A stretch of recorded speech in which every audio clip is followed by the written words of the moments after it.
That's crazy. Wow. That's crazy. They it will. Meanwhile, Will Ospreay is looking like the biggest deal in pro wrestling, Oh, which oh, is he's the cool. golden boy. He's the chosen one. He's Yes, the gonna have that chosen strap. one. He's gonna Okay, he's gonna have. it's Oh, crazy. I mean, as soon as I saw that Tony sign Will, I was like, give him about 2 to 3 months. That title's gonna be on him. I see it coming, and I was surprised it didn't happen at the last pay per view because of the way they're pushing Will. I am Yeah, so surprised. That blew my mind at Forbidden Door. I agree. It's been man, it's been really interesting to see how they build this up. But I would say this though, in comparison to last year, where things kind of felt last minute, now it kind of feels like we're throwing everything at you tonight. You know what I mean? So there's a way. I feel like things have been spaced out, but like some of these things that we see played out today were foreshadowed like a few weeks ago, but it just seems like everything is well, not everything is clear, but a lot of things is clear in terms of where they're going, you know. So it's interesting. Yeah. So what? I mean, what were y'all's take on it? I mean, y'all saw more of the show than I did. Like I said, I just caught it at Blood and Guts. What was y'all's take on the overall show? Well, it seemed like, well, the pack match kind of felt like we just throwing something in last second or whatever. Kind of felt like wasn't needed. Everything else I think was fine. The segment with MJF kind of went a little longer than I expected. And I don't know if you saw it, Chris, but that new title, this new American title, is the ugliest thing the, in pro wrestling right now. the new American International World, whatever that thing was. I Didn't saw like it. that. I saw that. It reminded me of a cheap United States title.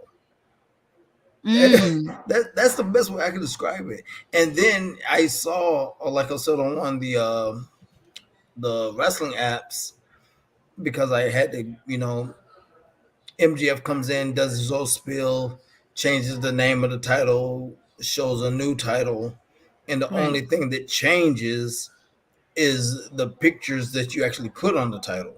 The title itself is still the same. The only thing is different is the pictures. I'm Mm-hmm. like, okay, and you were like, oh, it's the United States International title, blah blah blah blah blah, and whatever.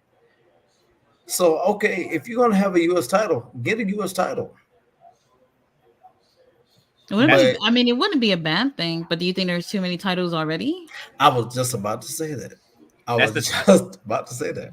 that's the title they should have took that Wish title, that Timu title that Okada's wearing. They should have took that title off of him and made that the U.S. title that Well, he's wearing. You know what I mean? yeah, Like, that would have been a Wow. better choice. yeah, Better because choice. I mean, that design is horrible. The international title looked great compared to the Timu title that they just gave to Okada to tie them over Yo, the until they fix. Timu title is wow. That is crazy. That's what it looked like, man. It It like it does look horrible. I yeah, honestly thought he was gonna do like the triple B. Like remember how he had the world title with his own like The Burberry Burberry, strap on it. yeah, That's what yeah, I thought it yeah. was. I was so excited, and then they showed this. I'm like, oh no, I'm like, no, oh, thank so it's you. the same title. You just changed the picture and the side plates. Woo You woo. know, it makes sense a little bit because it's like they're good. Like I guess MJF is going to. I guess it's the goal to make everybody in Wembley even like hate him even more because he's coming in with this patriotic American attitude to London, you know? And I mean, just for So one night, it's not that great. so Just for so one let's night. so please indulge me here for a moment. So we have MJF come back after almost like 6 months to a year or whatever it's been. Hmm. People are happy to see him. They're going crazy, throwing a Tinker Tape parade, the whole nine. He's running for Congress. Everybody loves MJF. Okay, he gets in a match. He beats Will Ospreay for the title. Okay, congratulations. Now you change the title name and you want to go back heel at the same time? What? I mean, What? he started being here when he beat up on Daniel Garcia. Praise to Daniel, who's probably still in the hospital. it started there. And honestly, I'm not gonna lie. Like, I think like when he first came back, it felt kind of weird that he was a baby face. And I think Mhm. people prefer for him to not, oh, I don't want to say maybe people were preferring, but it just feel more natural for him to be the bad guy, you know? So I wasn't surprised that they ended up doing that with Daniel Garcia. I was kind of surprised that it happened a little earlier than I expected. People probably thought it was going to be him versus Daniel Garcia at All In. They swerved us and they're like, hey, you want to have a match with Exactly. Will Ospreay, and I'm cool with Exactly. that too. But the thing is, for me, is you guys had a match that was just about an hour long, and it was phenomenal. And now, what are you going to do at All In, going against each other again? Exactly. So now, Tony kind of, when I think about it, he kind of put himself in a corner. Which, if you've noticed by his booking, sometimes he does that. Mm-hmm. You got the title on the line at All In. Will Ospreay's home country of Canada, London. I was about to say Canada, Lord. Okay. Um. So, are you going to make MJF a transitional, or are you going Oh, to let him hold on to it? Not see now you got a whole nother dilemma now with I just that would match not do that with alone. MJF. I personally wouldn't. But the way you think about it at the same time, the way you're pushing Will Ospreay, do you want him to lose in his home country? That is so Yeah. interesting. See, yeah, I, you I got. don't know what they're gonna do, but it can't just be like a one-on-one match. Like there has to be some type of stipulation because it has to be different. You literally got 1 hour with these two guys. Mm, They would not do like an Iron Man type of match on All In because there's that's like their biggest pay-per-view right now. yeah, that's And like they're their trying to give WrestleMania right enough, now. Yeah. right. They're trying to give enough camera time to other people. So they would not end up going for that long at All In.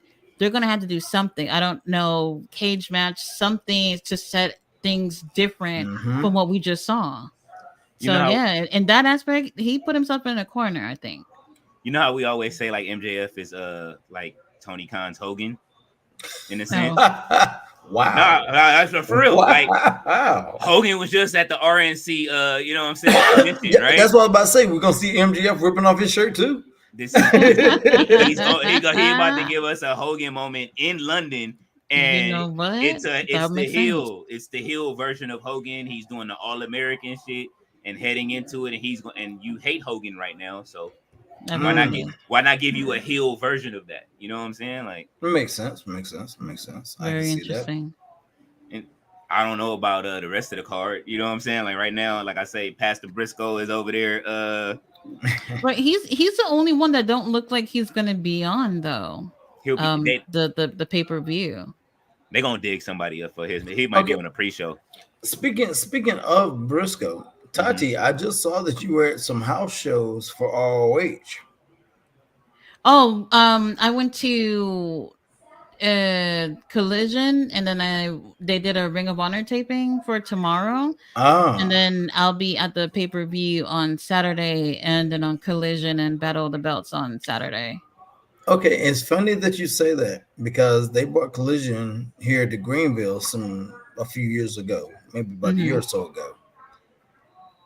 That was the longest wrestling show I have ever been to in my entire life. I swear for Lord. Hey, I tell people all the time, if you go into Collision, be Mm, prepared to sit through Ring of Ooh, Honor. It's man, long. when I tell you the show started at 7, and I lie to you not, we did not walk out of those arena doors until 12:01 midnight. Damn.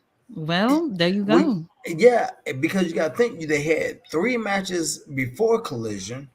Then you for Ring of Honor, they take those, and then you did Collision. You had 4 or 5 matches or more, 5 or 6 matches for Collision, and then after you had more ROH matches, you had 11 to be exact. Wild. And when I talked to the security, I was like, "Okay, what are you gonna do next?" He's like, "Oh, we got a Collision taping." I was like, "Okay, how many matches?" And he was like, 11. I was like, "You lying, man?" He's like, "No." And and I was like, they kept coming and coming and coming. I was like, Holy cow! Yeah, They absolutely. It's a literally lot. have 11. What? I was like, man, it's gonna be time for me to go to work when I get out of here. What is this? Tati Oh sounded you yeah, making it's a Tati lot. excited. Shit, this is my forte. I will be there all day. Like on Sunday, I'm going to 2 Ring of Honor tapings. I told you I bought tickets for every motherfucking thing. I was like, hey, I but you don't know get what? tired of wrestling. Other I people, you know what? I they commend you. they don't I commend expect you. it. I don't I know, like if when you Chris, when you buy your tickets, do they say that there's going to be a Ring of Honor taping on your tickets? No, no. That's why. It just says Rampage or Collision or Dynamite and Rampage or whatever they're doing. That's Yeah. it. It Normally doesn't they say. don't even mention Yeah. the Ring of Honor thing, so fans don't know. So they think when Collision is over, it's time to go home, and they don't No, no, realize. no, Yeah. no. And it's crazy because it's so funny because I literally, me and Harry, we got there late. They were already into the probably about 5 minutes into the first match of Ring of Honor when we actually got into the building, got our seats. Mm-hmm. And I was like, oh, okay, they doing Ring of Honor. Okay, cool, cool, cool. And they like, all right, next we finished Ring of Honor. Now let's get ready for Collision. And they're doing Collision. And what cracked me up? Have you've been to a WWE show, live show, right? Like a Raw or Yeah. SmackDown? Mm-hmm. Okay. This what cracked me up. When they did Collision, they had those long list of rules and regulations, what you could and could not do. Really? They put them up on the screen, and it was like the introduction of Star Wars and the land long, Oh, okay, and okay. they I've just kept I've only seen it rolling these. once. They kept rolling these rules, what you can, and it lasted about 3 minutes. Just the rules, reading the rules. We were like, oh my, are you what? I'm like, That's funny. wow, it That's was true. hilarious. If you've I've ever, only I seen that mean, one show. One. That is hilarious. matter of fact, they're gonna be in my hometown on the 31st of this month, Okay. and You going? yeah, we're going, and I don't know. I love AEW. I love wrestling. Don't please, fans in the comments, don't think I'm knocking AEW or anything. Please don't. Please don't. I just don't understand because like I said, I try to make it make sense. Mm-hmm. Tony, if you're gonna rent out a 16,000 seat plus arena for wrestling, out of that 16,000 seats, why you only gonna allot 12 sections for tickets? That's true. Like a lot of people, they, I'm you like, know, what, Tony? Come on, bro. You got to make your money back. he could try to sell as much tickets as he want, but they don't make it they don't make a lot of the sections available, which is usually on the hard cam side. So like when people go to these shows and they're taking pictures and they say, look how empty it is in here. They don't realize that literally AEW is only allowing a certain amount of tickets to be available. Like they're not even trying to fill up those sides. So But that's why it looks like that. I get that, and I get that, but I'm like, at the same time, Tony, you're in the business of making money. Yes. You're in That's the the you, part where when you that separates, like, all right, like let's just say, like, I'm just using it as an example. Yeah. Even though I was signed to a record deal, right? So Tati, so like the owner, we used to always ask him, all of the artists used to ask him, hey bro, don't you want to win? And then one day it just hit me. He's a multi-millionaire. He already won. So Tony's not in the business of selling merch like they always kill him for. Somebody just posted a big old thing and was killing him for the merch. He's not in the business of selling the toys like that. He skips from game to game. You see the game ain't doing shit. Yeah. And he throws away the money. So the seats, he doesn't care about none of it. He's having fun with his toys. That's all it is. It's like that's how I felt when I was signed to that record label. And you know what? And to piggyback what you're saying, I've said this before, and Tati, you've heard me say this before on my podcast. Mm-hmm. And I hate, once again, I'm not AEW bashing. Please understand. But I'm just telling you how I see it and how straight up I am. This is what happens when you give a fan a promotion. Oh yes. And you give him Okay, here you got $3 million to play with. Have fun. You know what I'm saying? And, okay, Tony, we get it. You're a fan at heart. You're a businessman, but you're not so wrestling smart. If that makes sense. I mean, you know what you're doing, but you're not really truly smartened up all the way to the business. Because Mhm. Booker T has said it best on many occasions. Pro wrestling is about two things: checks and championships. Mm. And when you think about it, checks, that means for your talent to get paid and for the promoter to get paid. Absolutely. Absolutely. So I want to read a comment real quick. So Okay. Fletcher Targaryen, he says, TK doesn't need the money. He makes money with his football team, Fulham FC. He just sold a player for 60 million. People trying to hate on that. Just watch the product and chill. So I want to say this. TK does not need the money, but AEW needs to survive. You need to Mm. make money to survive. You know, if you keep putting money into something and not getting a profit back, your company truly won't last that long. You're And yes, spinning he your has wheels. other right. And yes, he has other things that he's making money with, but this football team is his own entity. AEW is his own entity. The Jaguars is his own entity. He needs to be able to make money by, you know, selling the tickets, the merch. And another thing too is, like you said, a fan being a booker is not always a good thing, because now, yes, he's 5 years deep into this, but then again, it kind of seems like he's not utilizing other great wrestling minds to be part of Oh AEW my to God. help Oh my with the God. company. And this is a thing that I feel like has been the issue with AEW. I feel like it could be such a much better company if there were other people to put their minds together with Tony Khan to help the company be at a better place right now. It can always be better. Always be better.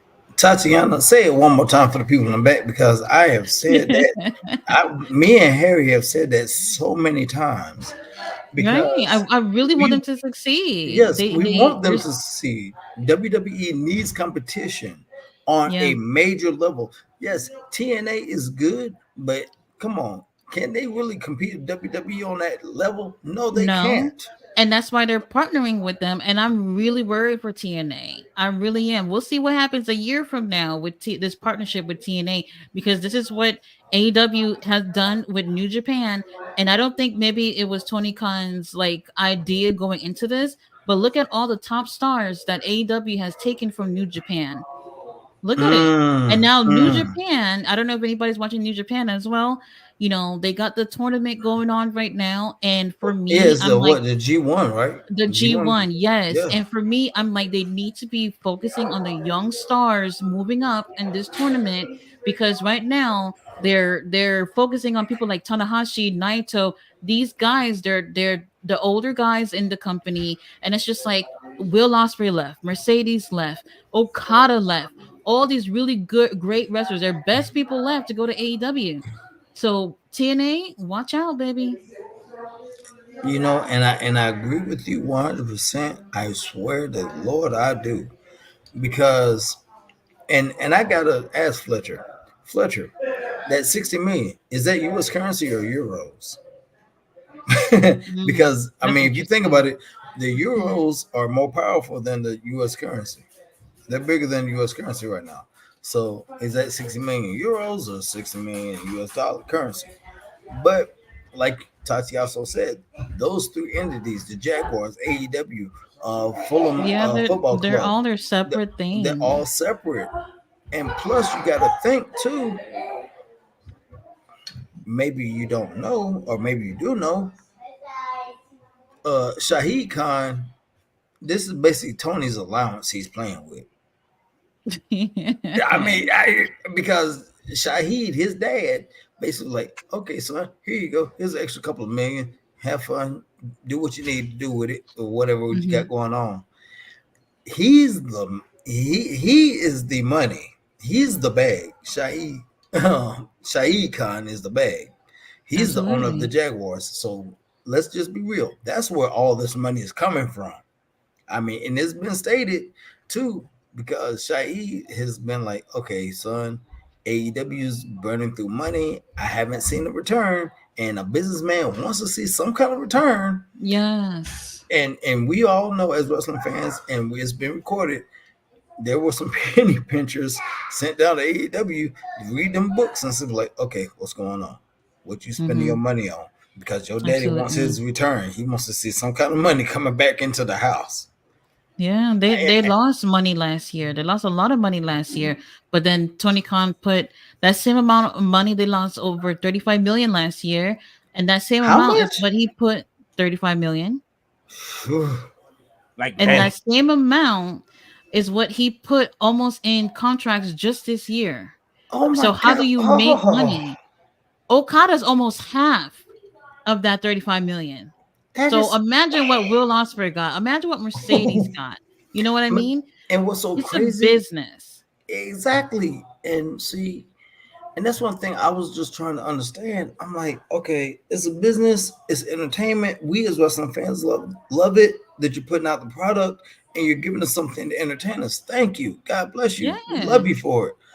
But if you're smart to business in general, we know that you need to see a return on your investment.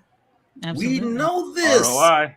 We know this. I mean, okay, that's like Tati and my man here. If I gave y'all 4 million, 2 million a piece, okay, I want this is the business I got y'all set up for. You can do whatever you want with it and take it however you want with it, okay, and do what you want.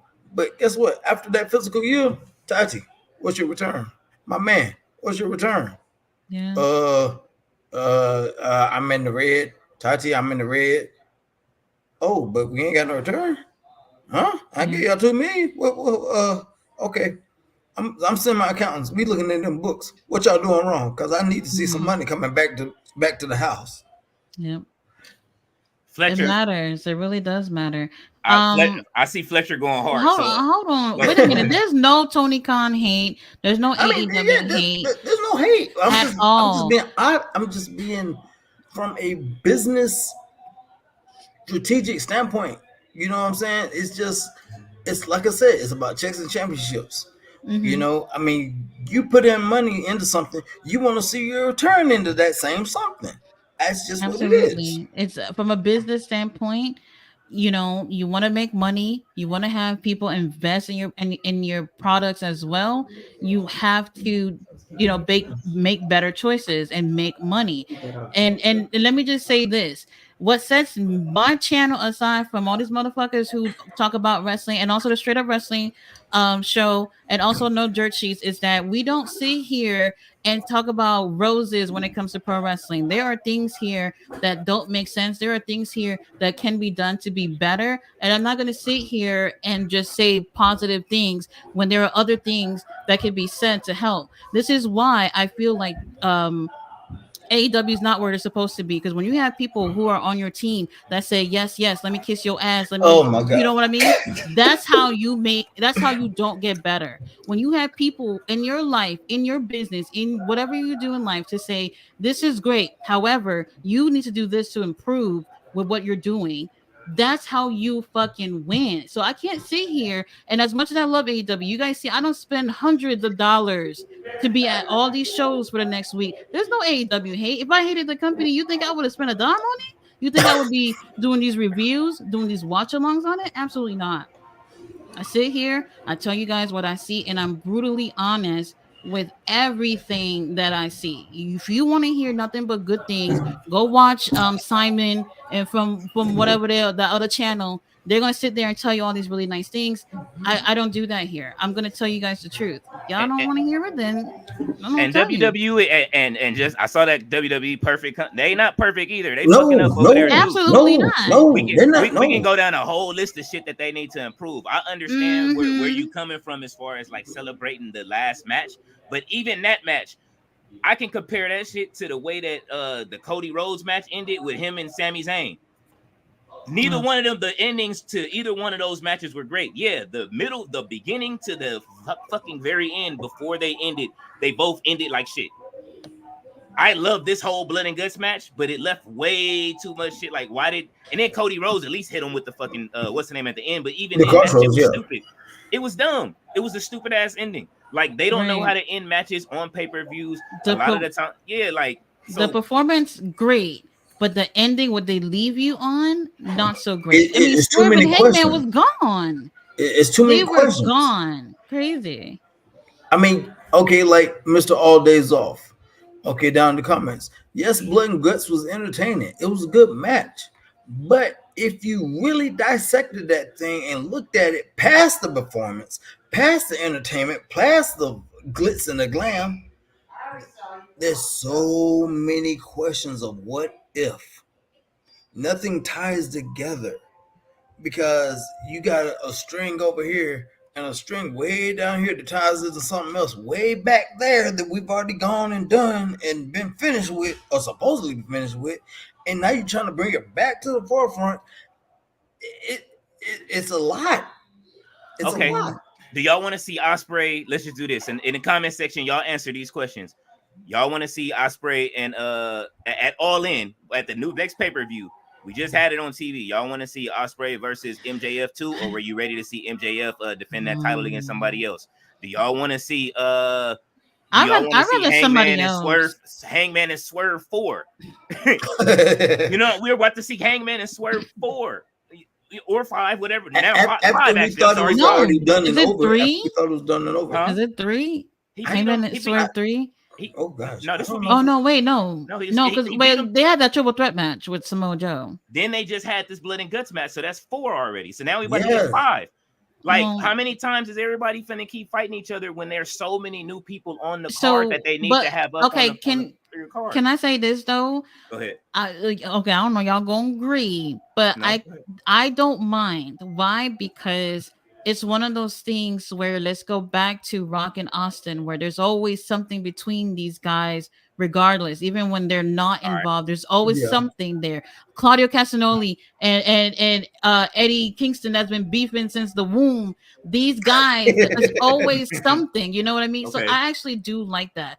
But like I said, it is a little bit of a distraction with what's going on with the pay-per-view and whatnot. I know people don't want to see things back to back so quickly. This is why personally I'm like, I don't know what y'all gonna do with MJF and Will Ospreay, but there needs to be a stipulation to set it aside from basically an Iron Man match that we got last week. Yeah. But I mean, I there's can see how that. many how many weeks do we have to build before All In? It's a month. It's a month. It's a month tomorrow because it's on August. Oh wow! So we got 4 weeks. I don't Yeah, want to let's see see what the it is. Acclaim with the titles again. Like I say, I agree with y'all. The match was great. It was great. Besides the small shit that we complained about during the match or whatever the case may be, we all was talking shit during the match. Swerve and Hangman leaving. They could have stayed down there. I would have loved to see Swerve being the fucking champion that he is, ending that match somehow. That's what I would have preferred. Okay, I can roll with that. You know what I'm saying? If I'm going to make any complaints about the match, I say I would have loved to see. I want to see Swerve stand tall. When he got up and got in that ring and he started showing out, I was like, oh Yes. shit, Swerve is finally. That was great. Mhm. He looked like a fucking champion. He looked like he was at the top of the shit. Then him and Hangman, they got into it and they left. And it's like, all right, now we get to just see the Young Bucks and they made Mark Briscoe look like the leader. You know, and that was before the match. Even before the match, yes. Is in the hallway, yeah. Right. And it's just like it should have been Swerve from the very beginning. It should have been Swerve from the very beginning. And then obviously Swerve and Hangman leave. Mark Briscoe still looked like he was holding the fort down regardless. And let's be real, the whole spot, nobody believes that Darby Allin was gonna burn Jackson Perry in front of millions of people. Nobody believed that. However, it's like when y'all had that last pay-per-view, you did set him on fire, but he had those flame-resistant pants and all that shit on, and they had those people ready just to make sure he doesn't get burned. Why are we going back to doing that? The ending could have been better in terms of y'all going a route that you didn't go with before. I get it. I get it. Like it's like, you know what I mean. That's the best part about it, that, you know what I mean. If you can't argue about the shit, like it's like fucking football and sports and shit like that. We all want it to be better. Ain't nobody saying. Yes. But I'm gonna do this. Let's just take Tony Khan and his money and everything out of the equation, right? Okay. We all of us are here in agreement that we want AEW to survive. Period. Yes, Absolutely. yes, because WWE needs competition. Yeah. So I'm thinking money. Let's just Mhm. take Tony Khan off the table and talk about Warner fucking Brothers. What are they getting on their return? That's Oh, why. yeah. That's why it's Oh. important. When you talking about people that don't like us, we here every week. Y'all know that we here every week doing watch alongs, watching every one of these. Every one of y'all come to this channel to do the watch alongs with us. We know that we're here supporting it. Y'all are probably buying tickets. Y'all know Tati buying tickets, and she's doing extras to make sure that we get a hell of an experience. Like Absolutely. Saturday, I get off here and I do the reviews and all that stuff. So I kind of don't appreciate. Much props to you. Much props. No, I don't appreciate like people saying that I hate this. I really don't. Like there's no hate at all. Like I have to be real about what I see. Like if y'all want to hear people babying you about it, go find another channel. I'm gonna be real about it. I love Tony Khan. I love what he's doing, but can it be better? Absolutely. And see, and that's another thing too. That's another thing.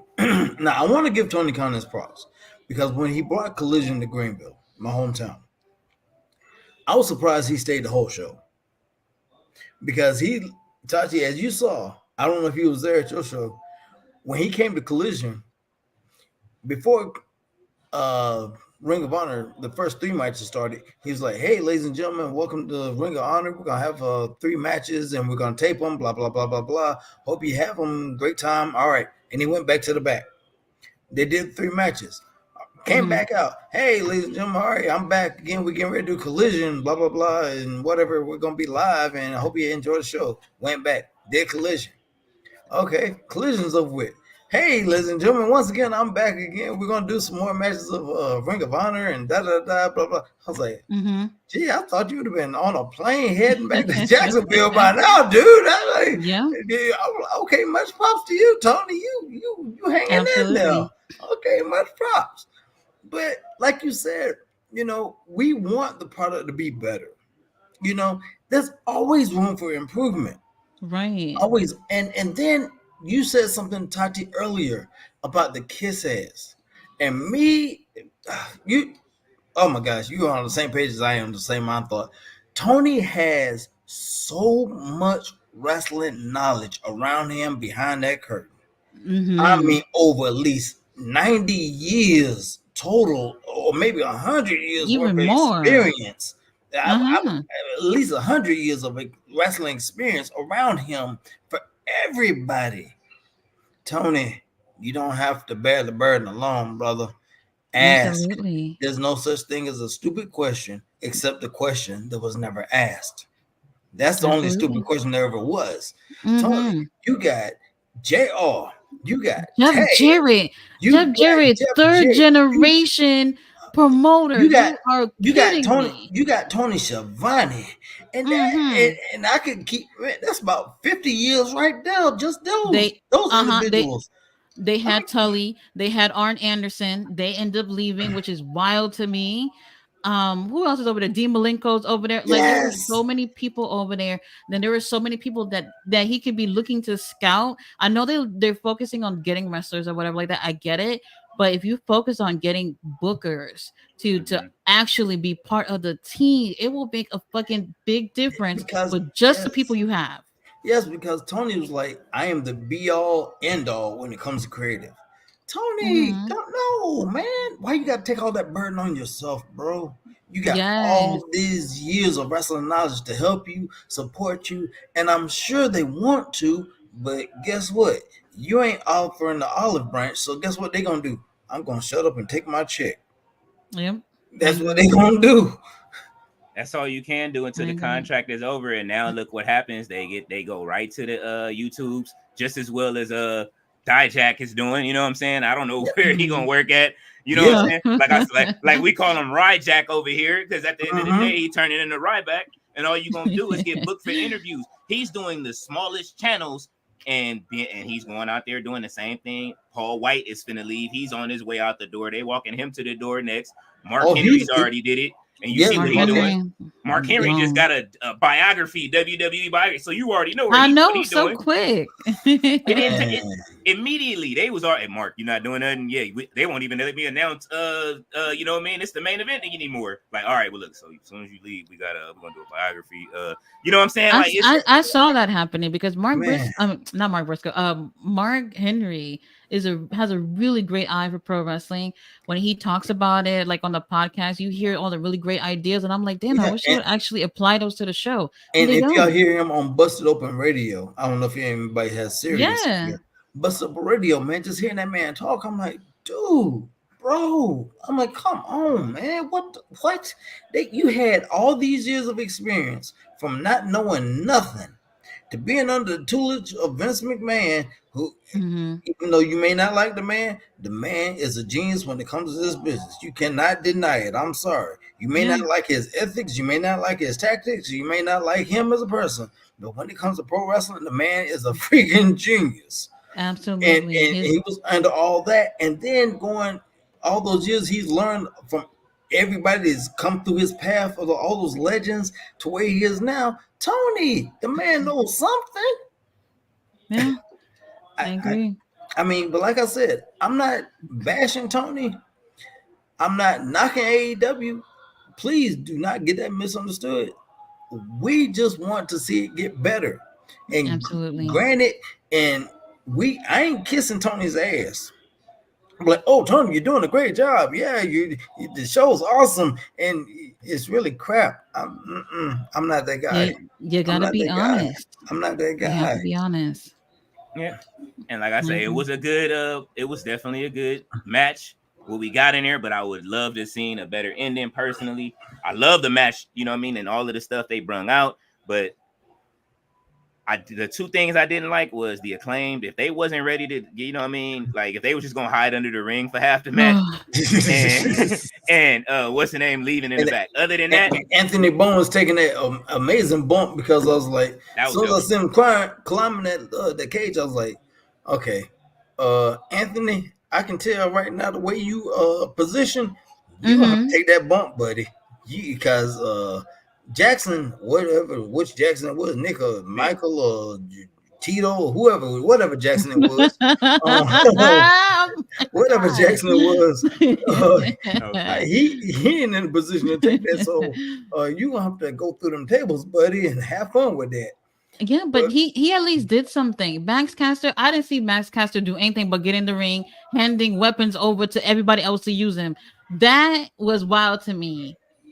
Absolutely wild to me. That's why people was feeling some type of way about them being involved. Now, Anthony Bowens, he did do some things, so I'm not gonna complain. But Max Caster was just literally handing chairs and kendo sticks over to Mark Briscoe. Like, bro, get your ass in there and do something too. Well, I will say this. He did get color, so he did do something. he did get some color, so he get a point for that. I think that's why we looked at when we looked at who was booked in the match. Initially, remember when we was all looking like, why are they in the match? Like, why is the Acclaim? That was the first thing we said. Well, the Acclaim, like, what the fuck? Like we knew what we was gonna get out of Pastor Briscoe. You know what I'm saying? Mm-hmm. We knew what we was gonna get out of even Darby Allin coming back. We knew he was gonna put his whole body and soul on the line. Yeah. Scapegoat. We knew it. We knew like, well, you know what I mean? He might do something. You know what I'm saying? Like. Everybody on the EVP side, they was down for whatever. Scapegoat was like, yo, set my ass on fire. I thought he was finna do like you know how you used to pour alcohol on your hand and shit and on fire. I thought they was finna do that shit to him. I was like, oh, he's finna do the alcohol trick. Mm-hmm. Yeah. So, like I say, like it was a good match for a lot of different things that I did enjoy in the match. I just didn't care for the ending. I wanted the ending to be better. There's some of that stuff throughout the night. I was waiting to see Mariah May be herself. And then she's still doing Storm Zeros and hip attacks for the finisher. It's like, damn, you know what I mean? You had how many months to come up with your own finisher and your own, you know what I'm saying? Like, we know you can wrestle and you can go, but it's time. Like, and so then it was a squash match. Yeah.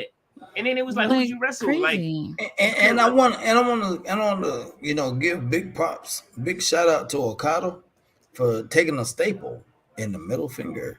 Oh, that was funny. It was crazy. That was dope. That was great. Crazy. Because think about it now. We've all seen Okada in New Japan. If you're a true wrestling fan, you've seen him. This was about, I would dare say, in my opinion, of Okada, the most hardcore match he's been in yet. I mean, he's been in some great matches, but as far as hardcore matches, this has got to be the most hardcore match I've seen Okada in. So, but props up to him taking the stapler to the middle finger. It was I think it was great. You know, there's some things that, you know, I think we all, I mean, some people seem to have liked the ending, some people didn't, you know, but at this point now it's like, well, what happens next? You're about to have your biggest pay-per-view in a month. You pretty much put down what a lot of the matches look like it's gonna happen at the pay-per-view. The build up for these things need to be as great as it can possibly be. You want people to buy, you want to fill out the rest of them seats at All In. They have to do better at this point. And it's not like they're doing horrible. You just got to do better. The whole thing with Warner Brothers, Tony Khan waiting for a deal, that's another business move. So when the company's seeing they're not making profits or whatever the situation is, then they're scared to put that pen on the paper. They're not gonna mess with you. They're not gonna mess with you. Exactly. So this is part of the reason probably why we've been waiting so long just to hear about a streaming deal. And I'm, oh my gosh, I love you guys. I swear to God, cyber hug. I love you guys because y'all are saying what we have been saying on my show for the longest. Why are you nickeling and diming your fans? This is not 1990. Why you still got fans paying $50, $60 for a 2 to 3 hour show when you could get it for $9.99, $20 on a streaming service? And here's the funny thing. If you go to HBO Max, some of their shows are on HBO Max. Tony, hello, ding dong, work out something with HBO Max. I mean, come on, bro. His thing is he wanted there. That's what he's trying to do it. He's trying to get it on HBO. I know that overseas they're doing it there, but for some reason they won't do it here. So well, not the pay-per-views though. Huh? What? I don't. Not the pay-per-views. They haven't said that, so that I don't know. But I'm seeing that there are some shows that they're showing overseas. But here in America, because look, I use a VPN just to pay $20 for the pay-per-views because it's like if I can use it like using my VPN in the UK, all I pay is $20 for the pay-per-views. That beats paying $50 for one. You know, bro, it's crazy, man. Because I ain't you gonna can't buy groceries with $50. Man, who you telling? Because I mean, like the last pay-per-view, Open Door, we reviewed that one. It was an excellent pay-per-view. Great pay-per-view. Enjoyed the heck out of it. But I'm like, $50, $60 a pop. Yeah. That adds up, Doc. You got to think, Tony. Okay, I get it. You're gonna try to put on your best shows at the pay-per-views that you possibly can, and you want to get a return on it as a businessman. Like I said, I keep going back to that because business, you want to see a return. Yeah. But at the same time, you got to think, okay, people out here busting their hump and got to live, but we got to kick out $50, $60 if we're a true hardcore wrestling fan to see your product. Yeah. Bruh. And you're having more pay-per-views this year too? See, and I'm like, okay, bro, I got rent. I got the baby. I got the car note. I got insurance. I got clothing fees. And I got to take $50 out of all this, and I'm going to be short on something else. Tony, you got to think in the broad spectrum of things, Tony. Gotta get that pay deal. one solid price for a streaming service. Everybody pay for that streaming service and get everything.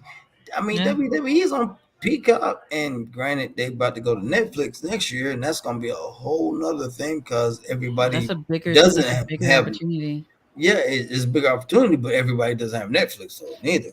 So that's a whole nother can of worms anyway. Parts unknown. Exactly. That's a whole other can of worms.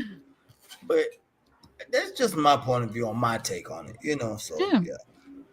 I think like I say, like Dixie Carter, like we know TNA survived, it's still around, you know what I'm saying? It's not what it even close to was when they were putting all of the money in, We were blessed to get AJ Styles out of it. Yes. I don't want to see AEW go out like any of those other companies like WCW Yeah. or nobody. No. I think the competition is needed. It's healthy. Like, you know what I'm saying? So I understand that people get turned off to, like, how would you say, if people get turned off to like, yo, we just had a good match, but it's like, yo, yeah, we did have a good match, but all right, we know what all of everything is set up for All In is. You kind of know who the winners are. It's not like it's predictable. The only thing that's unpredictable is FTR just came back and said they want the titles too.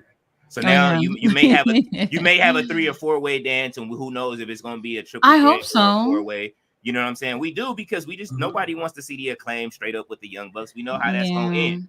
But if you add 2 more tag team titles to it, all right, that changes it. So that's the one mystery we have out of this whole thing, and whatever happens to Pastor Briscoe. Other than that, everything else is in place and it's set. It looks like we're gonna have Darby Allin versus you know what I'm saying, Scapegoat, because they've been having beef. He hit him with the Scapegoat bus tonight. You know what I'm saying? He was about to set him on fire. That's set. Swerve versus Hangman. That's coming again. You know what I'm saying? At some point. Yeah. And I don't think it's gonna be before the pay-per-view is gonna happen. Will Ospreay versus MJF. Basically, Tony gave us that already. You know what I mean? Who pointed at this? Oh, Mariah May versus Tony Storm. We know that's coming. We know we got weeks of story building. Yeah, they can build us a great story, but like, let's just be real in the comment section. Do y'all think I'm pretty sure everybody kind of feels like they know who's they gonna win most of those matches and how it's gonna go.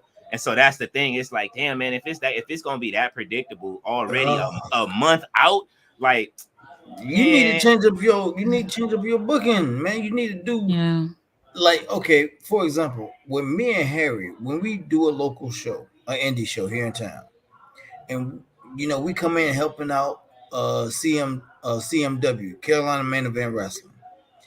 And the promoter basically was like, okay, I understand you guys know a lot about wrestling. I've seen you guys work, all this. I'm getting ready to take a back step. You guys run it. Okay, cool. We're going to run it. And because of who we are and the people we know and the reputation we have, a lot of wrestlers in the area trust us. Okay. They know we're not going to make them look like fools or nothing like this or that and whatever. But we're not predictable. You're going to have some countouts. You're going to have some double disqualifications. You're going to have some interferences. And once in a while, you might have some carnage that just, you'd be like, oh, wow, people just attacking people. But you need that variety. You cannot be predictable. Be like, okay, we've had this match before in the past. Oh, okay, let me see. You had 4 matches on the 5th match, so it's your turn to win. Oh, guess what? In pay-per-view, that person wins. So forth and so forth and so forth. You cannot be predictable, man. Predictable booking is the worst. That is a major turnoff for wrestling fans. Yeah. And for wrestling fans with any, I would dare say, anything over 20 years experience of watching wrestling, you can pretty much figure out, okay, this is going to happen, that's going to happen, this is going to happen. And after a while, it's going to kill your fandom. You're going to be like, why do I need to watch this pay-per-view? I see who's going to wrestle. I already know what's going to happen. I'm going to go whatever, do something else. Yeah. And then, like I said, that's a piece of the market that promotion is losing out on. You know, you don't want to do that. You want to keep your fan base engaged. And like Triple H, Triple H says you want to have that water cooler talk where you be like, oh man, Tati, I don't know if you watched it, but did you see what happened at the pay-per-view, man? And and this guy won, and then such and such came back, and they've been gone for like 15 years, and they did this, and they're gonna be, and you're gonna be like, wow, I missed all that. Because I figured it was going to be, but, because they might have switched up with that one time you didn't watch. And guess what? It's that water cooler talk. Yeah. And we've always said, you want to get the non-wrestling fans. That's who you really want to try to draw back into wrestling. The non-wrestling fans. Those that might have watched it way back in the day, that fell off at some point in time and gone on done their things, because I know we've all heard, even in the comments, we've all heard, well, I used to watch wrestling way back when. I used to watch Mm-hmm. wrestling when that was wrestling. I used to watch wrestling when she was wrestling. I always watch wrestling when he was wrestling. My God, that was over 20 or 30 years ago. What happened? Oh, I found out it was quote unquote fake. I found out the blood wasn't quote unquote real or whatever. And it just became Mm-hmm. boring and stupid. Okay. Well, it's evolved since then. It's not my thing anymore. I lost the love. I lost the passion. You want to get Yeah. those fans back into the fold because one. Okay, prime example: Rock at WrestleMania when he came back. Hmm. Look at the demographic that came back with him. That's A prime true. example: you had eyes on the product just from him coming back that he brought back. They hadn't watched it in Lord who knows how long. Yeah. Those are the fans you want to come back to be like, okay, we want to reignite your love for this sport, for this business that you once had way back when. You Right. know, yes, granted, some of the people you watch ain't wrestling no more, but still, it's the new generation. The moves have changed, the elements might have changed, but the Mm-hmm. purpose still remains the same to entertain those fans every 16 to 17 inches in that arena and across the Yeah, world. I agree. I agree. And you want to keep your current fans too. So like Yes. Yeah. with the predictability, spending all the money on pay-per-views and things like that, like you got to change those things, you know, to keep those people around. You know, there's a lot of people who don't watch the shows, but they'll watch my review and then they'd be like, "Oh, it's still like this," you know? And it's like in a lot of ways it is. A lot of things have not yet changed within AEW or WWE too. And it's Mhm. like there's a lot of things that they gotta do so that you know those people who did love the product can also fall in love with the product again and also keep the fans that they got now. You know, so Exactly. a lot of Exactly. work, a lot of work to be done. Yeah, and that's one thing about being in the wrestling business. You have to try to find a happy medium for everybody, which is so hard to do. So you got Mm-hmm. to think for a Tony Khan, for a Triple H, or who's running TNA. I'm not too sure who's running TNA. Oh, that I don't know. Who's over Okay, there? WWE, TKO, TKO. Well, okay, but but whoever's running TNA and whoever's running NWA, you got to try to keep everybody engaged. And trust me, people, trust me, that is not an easy job because we know wrestling fans are fickle and things are oh going to yeah. change from day to day to day to day and hour to hour to hour to hour. Things are always going to change. Hold on one second. I got a lot going on. Hold on one second, guys. Mm-hmm. Go ahead. Yeah, there's so much going on, and like even Jay Milton just said, he said I agree. Some of the booking has been lazy. I wish like with this pay-per-view being so big that it didn't feel like that, you know? Yeah. Like people it would feel like shit, take my money. I won't mind giving you all this little $50, you know what I mean? And I feel like I wish there was better things going on into this, you know? Like we had they already was selling tickets for all in last year. You know what I mean?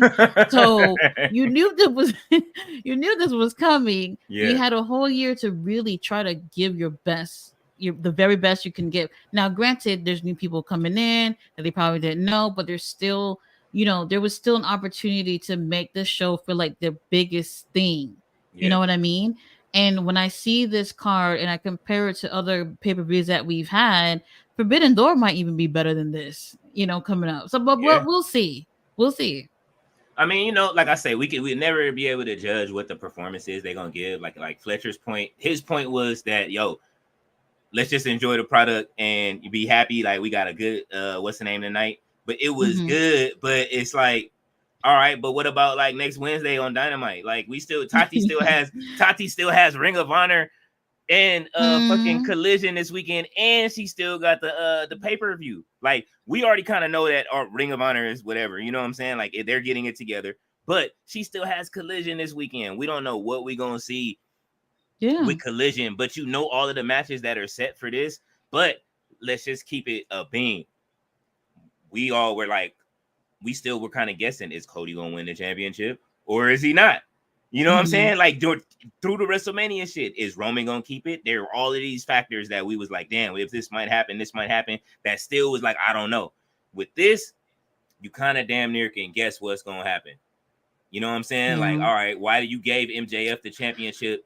He came out. We like, it's fun to see him go do this though. I'm not fronting, like I say, with him being like taking the whole thing and like turning Hogan's like fucking great American character heel, which is this is me thinking outside of the box. That shit is fucking phenomenal to me. He's about to go in there probably with the U.S. trench coat, the ugly ass title. Like he's taking whatever Jericho thought he was doing with the learning tree and turning it into 10. You know what I'm saying? Like for real, like with the FTW title, the high guys, like he's taking that shit and it's like, oh shit, like that's why we love our scumbag. That's why we love MJF. Like we all know that title was ugly. We thought he was finna pull out the beautiful beat. You know what I'm saying? The triple beat. He said, no. I'm giving y'all this ugly ass U.S. heavyweight. U.S. title. Y'all about to be mad when I go into All In. I'm walking in as the greatest U.S. champion ever. Like he's trolling. Like, and he's going in, and that's gonna be that's. I'm looking forward to that. Am I looking forward to him fighting like losing at that match?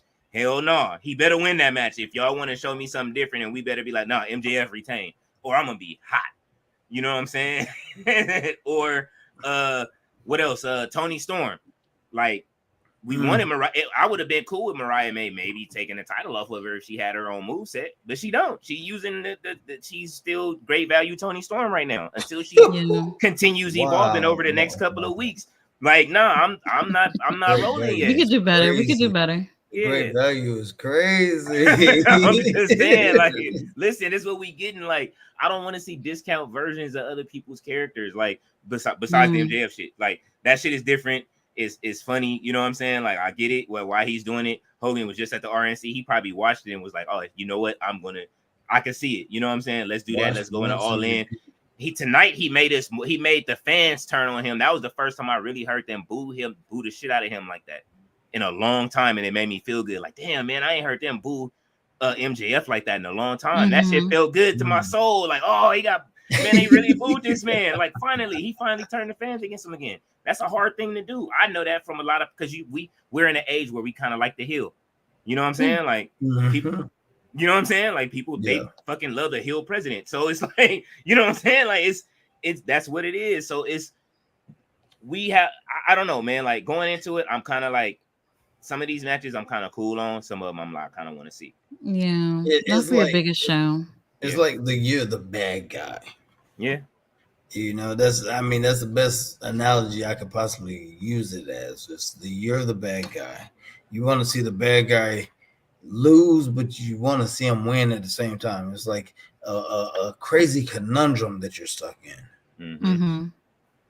It's a cycle. Yeah. Jay Miller says, y'all remember when ECW got heat for the Jesus crucifix, but everyone else that's done it, nobody says anything. Raven. Yeah, that was when Raven did Tommy Dreamer. Yeah, I remember that. David Bond said he was ready to make Jack Perry a smoking barbecue. Jack Perry, that's what RB said. Who won Blood and Guts? RB, if you're still here, that would have been that was Team AEW. Team AEW. Yeah. Fletcher says, "Holy fuck, my heart stopped when Darby went to put our scapegoat on fire." I wanted to see it. I ain't gonna front. He said Team AEW. That mother was possessed by what was my man Eddie Kingston, boy. He got possessed by Eddie Kingston with that gas can. Yeah. Sage Slim said I had the Elite winning. I did too. I thought the Elite had this in the bag. Fletcher says, thank God AEW is this in 2024. I absolutely agree. RB said, what's happening to Chris? Robert Brown, what's happening? What's cracking? Says Fletcher. Exactly. Fletcher says I had Team AW winning with Darby versus Perry, Hangman versus Okada, Acclaim versus Bucks, setting it for All In. You weren't wrong in it. Like you were absolutely right. He says, "Oh yeah, TNA is TKO WWE property in 2 years."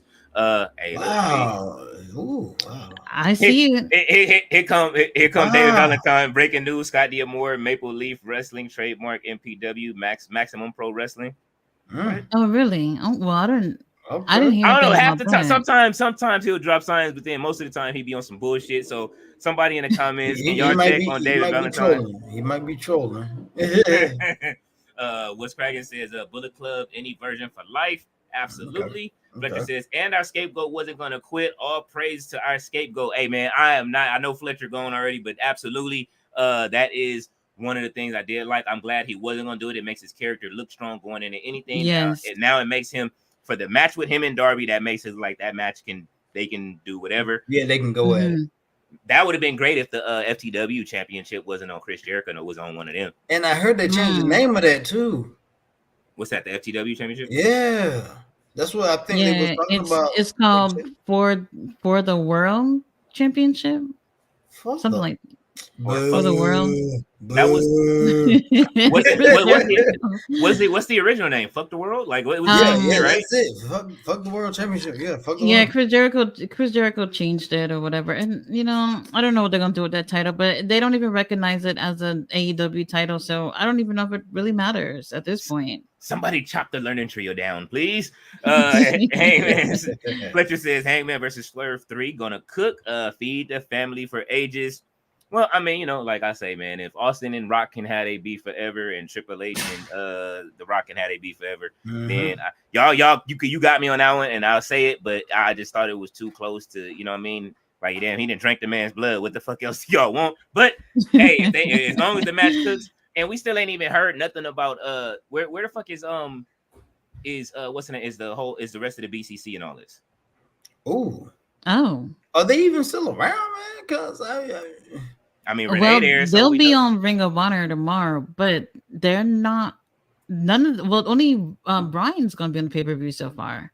So the rest of them are basically null and void. That's interesting. For All In, so you just gonna save them for All Out, and then you know what I mean, and then what, like right? Because All Out is 2 weeks after, so they letting us breathe for this year. and speaking of the BCC, I'm kind of pissed that Cesaro or Castagnoli or whatever you want to call him, he has not had that title yet, and he is well deserving of the title a long time ago. Yes. Same thing in WWE. I'm like, bro, what? I'm like, make it, like I said once again, please make it make sense. He hasn't held the world ROH, just the Pure, right?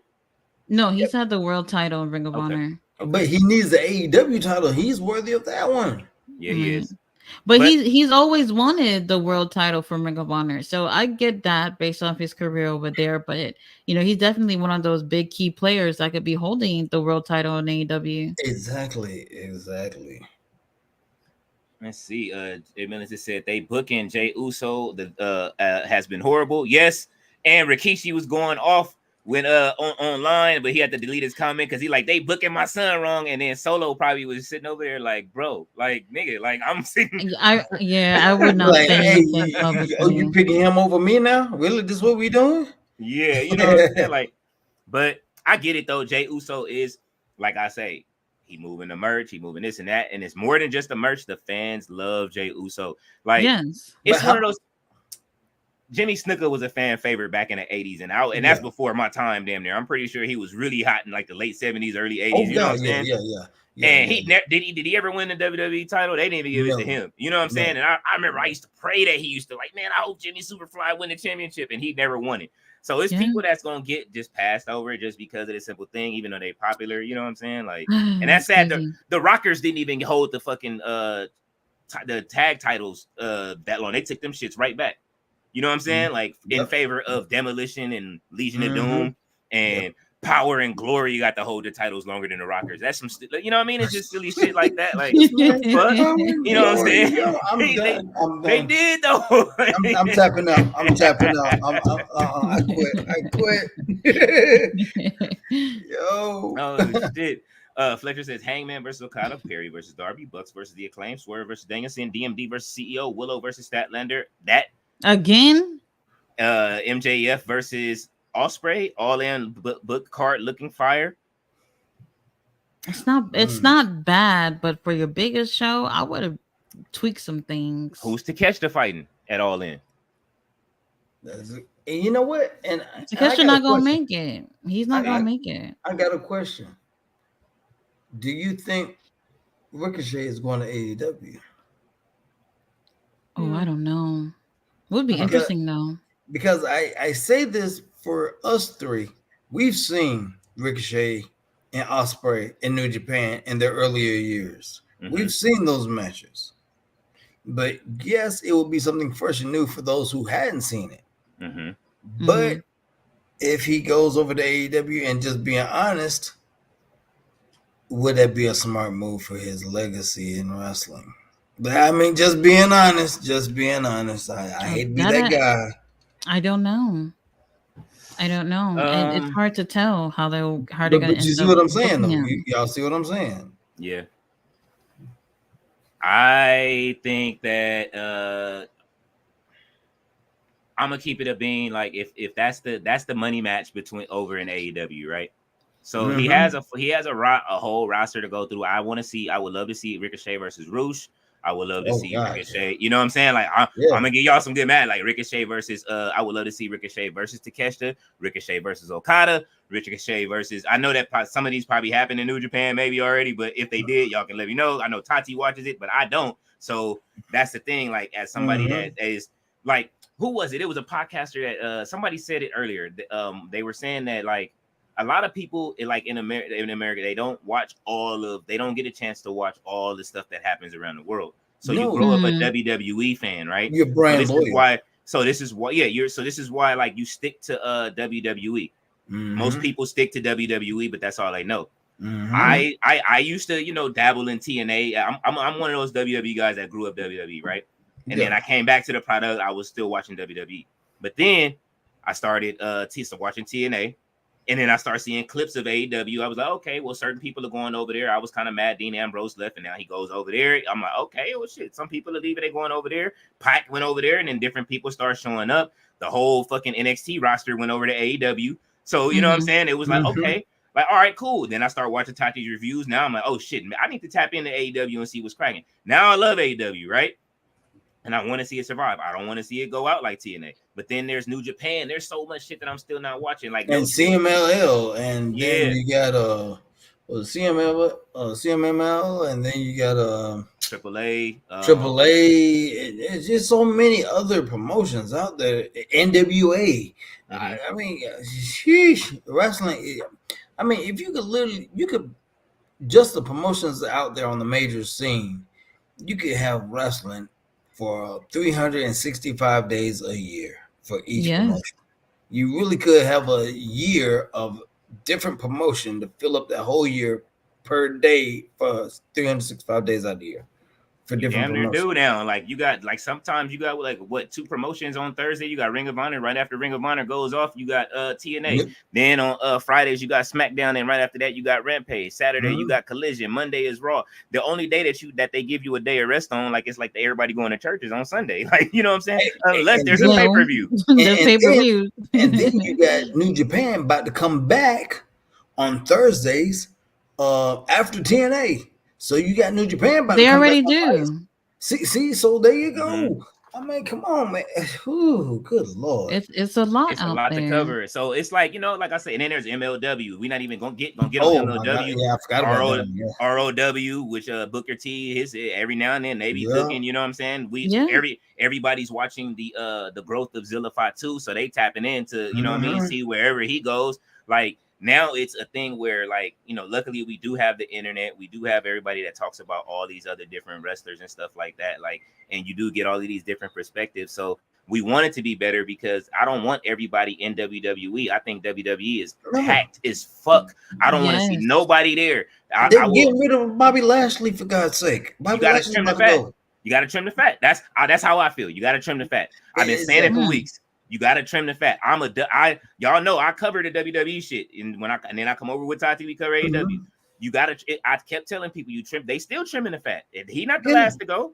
No. Emmy MVP gone. Bobby Lashley gone. People saying, oh, they dropped the ball on it, or they, you know what I'm saying, they didn't drop the ball. Bobby Lashley is 48 years old. Not to say he's out of shape and not to put an age on him, but he can go anywhere else. You want to cement your legacy, go to TNA. You can go to MLW. You can go to all these other companies. You know what I'm saying? For the women, there's smaller, there's way smaller ones. Half of the AEW roster, I be seeing them. Like I say, y'all know, like me and Todd, he goes to what is it? The Santino Brothers Wrestling Company, right? Then after that, if UWW's here, I'm gonna show up at UWW. That's Rampage Jackson's company. Like, and then you can go to WWC Puerto Rico. Carlos Colon, you can go down there, even though they don't make a lot of noise except once in a while. You can still go down there. I mean, there's a million places you can go, bro. And me personally, I would love to see Bobby go back to TNA because they used him right over there.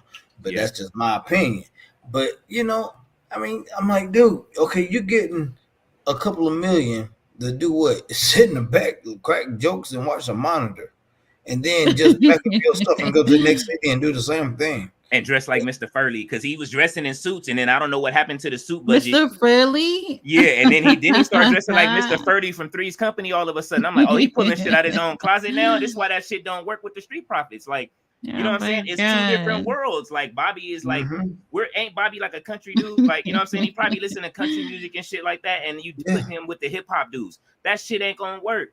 B-Fab fits fine with the Street Profits, and then look what happened once they were there together. Now the Street Profits is starting to get cheered again, or people starting to see that they understand. They know we all want Montez to go solo. So WWE ain't all doing WWE ain't all like trying to like doing good things, because we've been complaining about Montez's booking forever. I love Angelo Dawkins. I want to see him have a good run. And then another thing.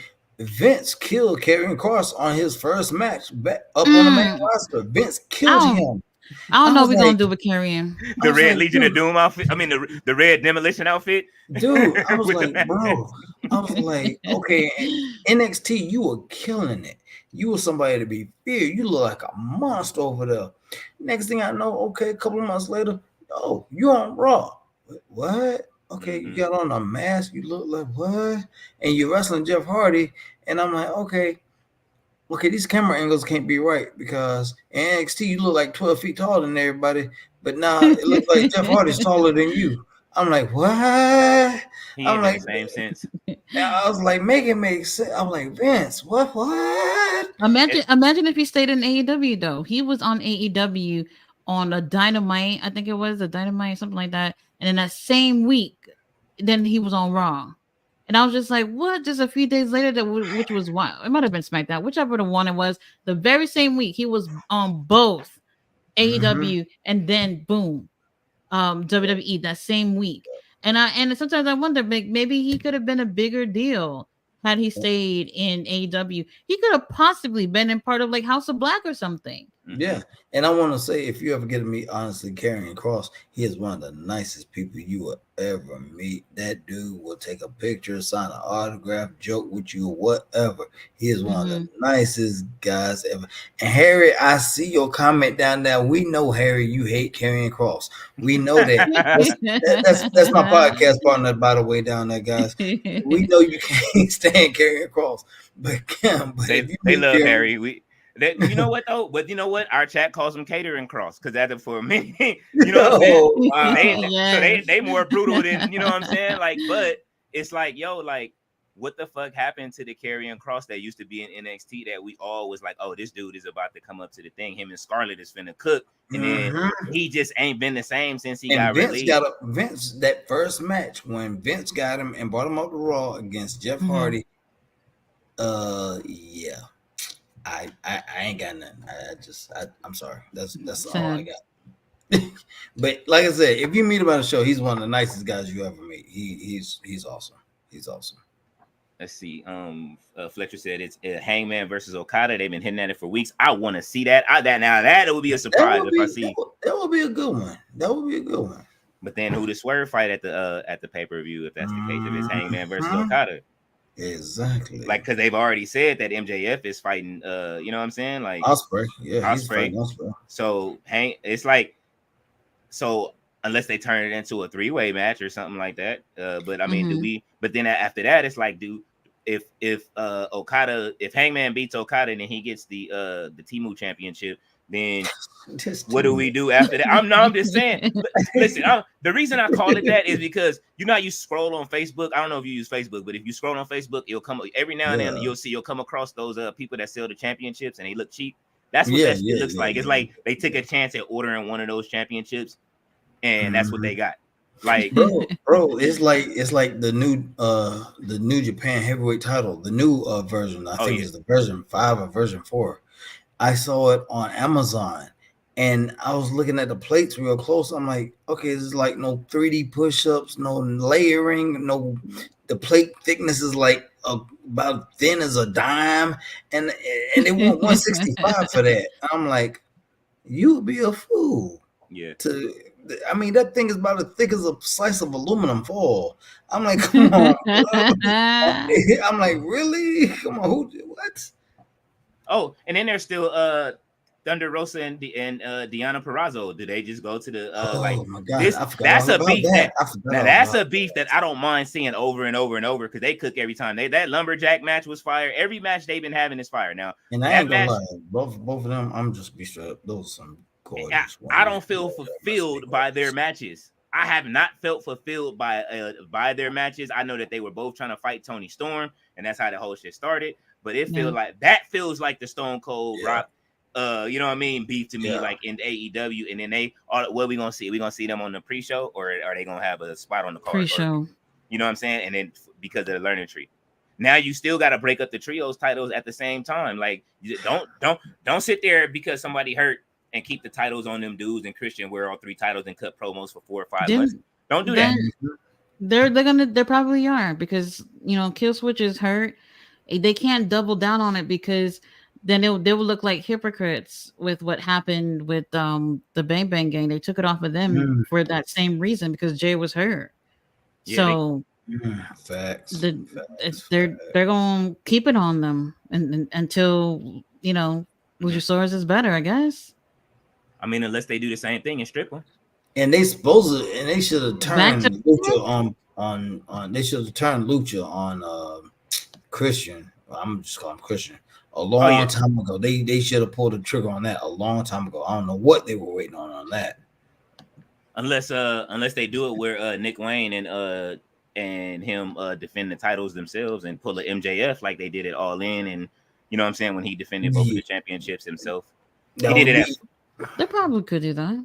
Yeah, Nick Wayne. I mean, they talented enough to pull it off. I think so. You know what I mean? If Lucha on the outside, I mean, Luchasaurus on the outside, maybe just doing some interference type shit, and they do 2 versus 3s. It'll be interesting to see 2 versus 3s if they do that. With Old Lizard Man is all is my partner like to call him. I'm so mad to see that he's hurt now. Like that's because like again he hasn't had no matches. This is what happens when you don't have no matches and you don't get to wrestle.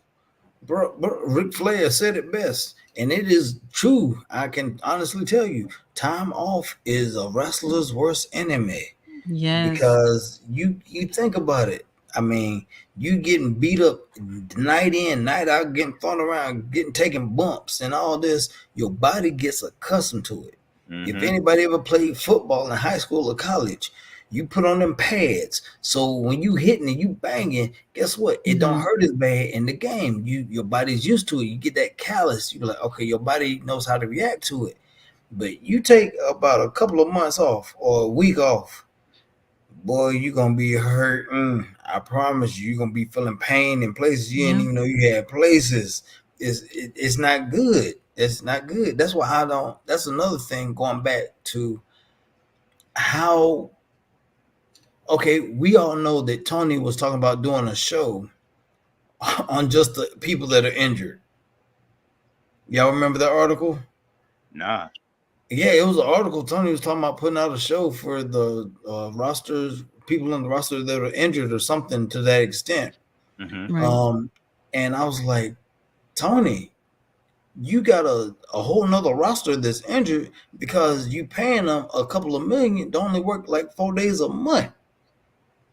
If that, they don't really get to go through the grind. You know what I'm saying? I mean, they've been through the grind, but they don't get to go through the grind because they got so much time off. So when you put them on a match and they trying to go at it 100%, something's gonna happen. Unfortunately, Yeah. because accidents do happen. Only people that don't do that is the people that have schools or they stay like, you know what I'm saying? Like Exactly. that's why most of these guys probably have schools now. You see a lot more wrestlers that are, you know what I mean, they all are in schools or they're starting schools so they can teach other wrestlers. And you know what I mean? And It ain't keep like themselves going too. yeah, they got enough money to start a school, and then they can bring up wrestlers to go onto the cars now anyway, since Tony Khan passing out billions upon billions to everybody. Like, you know what I mean? Like, that's the good part that comes about it. I give you $5 billion to work like 3 days out the month. Sure. Okay, where do I sign? Shoot, I'd be a fool not to do that. Hey, he paying him like Tony be paying him like longshoremen where they just got to work 3 days a week and shit. Man, what? Man, come on. Matter of fact, I think Harry, if you're still on here, man, he's in the comments. We were at Collision. I think one of FTR, I don't know if it was Cash or Daz or what one of them. They literally said when they brought one of the original Midnight Express, Dennis Condrey came up in the ring. One of FTR literally said, dude, I get paid millions. I only work like 3 days out the month. I'm like, what? Wow. I'm like, you get paid millions. That's nothing to brag about, to be honest. But you only work like 3 or 2 days out the month in this economy. What? I'm like, bro, it must be freaking nice. I mean, come on, bro. I mean, you got people in WWE ain't even getting a fraction of what you probably getting paid out there every single day and sometimes twice. You know, I'm like, bro, hey, enjoy it while you can. I know people like, you know what I mean? They like, well, you getting paid and stuff like that to like, well, you're still getting paid and they doing this. But imagine getting paid and you can't do your passion, something that you're passionate about. You know what I'm saying? Yeah. Like that shit hurts. Like, and as a rap artist who knew I was Kobe Bryant sitting on a bench at the record label that I was at because I had to wait because the owner's nephew was no disrespect to him because that's my dude. But at the same time, I know I was a better artist and I had to sit there and I can't put out my album. I can't go to the studio. I gotta wait. It's not just him. It's just all of the rest of the artists are there and I gotta wait. And then another artist will fly into town or he'll sign somebody new. Or now we signing an old artist and Mac 10 got to come to the studio to do whatever. And it's like, none of these niggas is better than me, and I gotta sit on the bench and I gotta sneak in the studio to record my album, or I gotta go down there and I got 3 hours in the studio. That's how I got good enough to record 5 songs in a 3-hour session. I had to make sure I maximize my time. Half of these dudes try to do in the ring when you see them do squash matches. I can imagine how they feel. So that's why I'm passionate about it and see like, man, I don't like to see that stuff. Like I can understand a Powerhouse Hobbs who has to come out and job somebody and stop using the word job. He has to fight enhancement talent since, you know what I mean, everybody's, you know what I mean? And you got Brian Cage who has to fight enhancement talent. And you got the Traders of Agony who have to fight enhancement talent unless they are in Ring of Honor. And then in Ring of Honor, they still have enhancement talent that they bring in for them. And it's like, what are they doing? And these people, you got people on the roster that can wrestle. You got 4 shows throughout the week that you could put people on and you book the same individuals and the people that don't get no run, like put them on the shows where it's like filling the gaps instead of having enhancement talent from that town trying to like, okay, that's just it. Like that's my biggest complaint. But at the same time, I can understand like Nick Wayne. Man, if I was Nick Wayne right now, this is why I always say, like, give Nick Wayne a shot. You get the opportunity. You better run with it. That's why they said, why y'all want everybody to go to WWE? Now, I don't. I really don't. I would rather them go to TNA or somewhere where they can get some run because I don't want to see it. But if you're just going to be sitting there, Odyssey Jones got drafted to Raw twice and we ain't seen that man on TV. Dude, what? Matter of fact, that's Harry's man, boy. Big Odyssey Jones. That was Harry was in love with Odyssey Jones. Boy. That's what that man. Look, but now we get to see Obafemi though. You know what I'm saying? Like luckily, but you know what I'm saying? But I wanted to see Odyssey Jones. I wanted to see an Odyssey Jones versus Bronson Reed match. Like You know what I'm saying? Yeah. What's going on? Like, where? Two big men. Yeah. You know what I'm saying? Like, yo, where is it? You have the talent. Bring in somebody new. Surprise us with Odyssey Jones. Just one day, just have him come out new Mark Henry on some Mark Henry shit and attack everybody. But nah, he's what we do see him. He's doing like, you know what I mean, working with the communities and shit like that. It's like also that's what you got him for. He's Titus O'Neil now. Like that's fucked up. You know what I'm saying? Like, he's a brand ambassador. That's it. Like you and I would be upset. Like, I mean, as soon as that's why I like Nick Nemeth. He was sitting at home. You see what he did when he left. He worked at 2 companies, held 2 championships. So did Mustafa Ali, and they both went out and they was flying as soon as they got out of there. You know what I'm saying? They won championships on the same night as soon as they got out of there. We knew that Dolph Ziggler was a top wrestler for years, and now he's fine. He wins the TNA championship. He won the WWE title way back in the day, but there's so many people that are overdue for championships that's sitting at home, man. Like, and it makes me upset just as well as you say, like Claudio. Claudio is over deserving, but then it's like, damn, well, you know what I'm saying? Bryan Danielson is deserving too. So maybe you have Bryan Danielson, if he's about to go on a retirement tour, have him lose to Claudio. Let them have another banger of a match, and then he loses to Claudio. That would be cool. I would accept that. You know what I'm saying? They don't have to break the BCC up. Who's better? Let Claudio win, and then. But as time goes on, like everybody's been laughing at like Adam Cole right now. They've been laughing at Adam Cole because his kids has got one more weight on them than him. Dude, did you see the? You didn't see the pictures? Bro, Wait, I haven't seen the pictures. I haven't seen people. I can imagine. People are like online, like they look at his kids. His kids weigh more than him. Like Adam Cole is thin as shit right now, and I'm just like, damn, that's kind of fucked up, but it's true. Like, and you know what? And we've talked about that too, man. We've talked about it on our show too.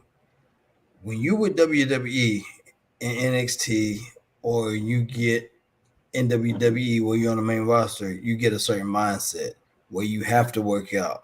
You have to be in shape. You have to be conditioned. Okay, because you look at Adam Cole and NXT versus now, they go 2 different people. Yeah, he still was pretty small there too compared to everybody else. But he had more mass on him. He had more muscle mass on him than he does now. Oh yeah, he did. Even when he came back before this, what you were talking about. Harry, you tripping, boy. Talking about he weighs 127 pounds. You tripping, man. You tripping. But soaking wet. Yeah, with 5 bricks in his pocket. But man, but another thing, Tony, there's certain things that I would like to see Tony put in place for his talent. Like, one requirement, I would put in a contract: you have to work out, you have to maintain some kind of physical something. Because if you look at Wardlow getting a little chubby around that waistline. Last time we saw him, he getting a little chubby around that waistline. I'm like, Wardlow. They're not putting him in the ring. When was the last time we even seen him? But that's the thing. That's when you got to be like, bruh, even though I ain't using you, when I bring you out, you need to be on point. If I bring you out. It's fair enough, but still, you got to be on point. Like Sheamus. That's one thing that surprised me about Sheamus. Okay, I know you've been injured. I know you've been hurt. But bruh, did you lose? He was enjoying that time off. Did you somewhere along the way lose your work ethic? Because bruh, you've been arm curling them waffles and cheeseburgers, bruh. What's going on?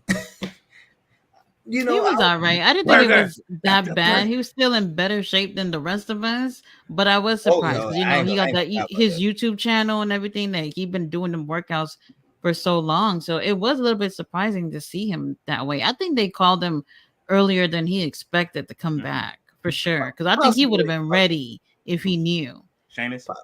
Yeah. Oh yeah. Yeah, I wouldn't doubt it, but but I can tell now from this past Raw that he has definitely been hitting that gym a little bit harder. Because if anybody knows, if you ever been in shape at any point in time in your life, from working out, from sports or whatever you may have done, and you take that time off, getting back into shape ain't no joke. It's the worst, boy. It's the worst. the biggest, you know what I mean? Well, the greatest for me right now, the person that's staying in shape like the most is that looked great after he left was CM Punk. right now, one of the he's in hella good shape. Like I know there's more people in better shape than that. We got Brian Breaker and everybody, but I'm just saying, like, Yeah.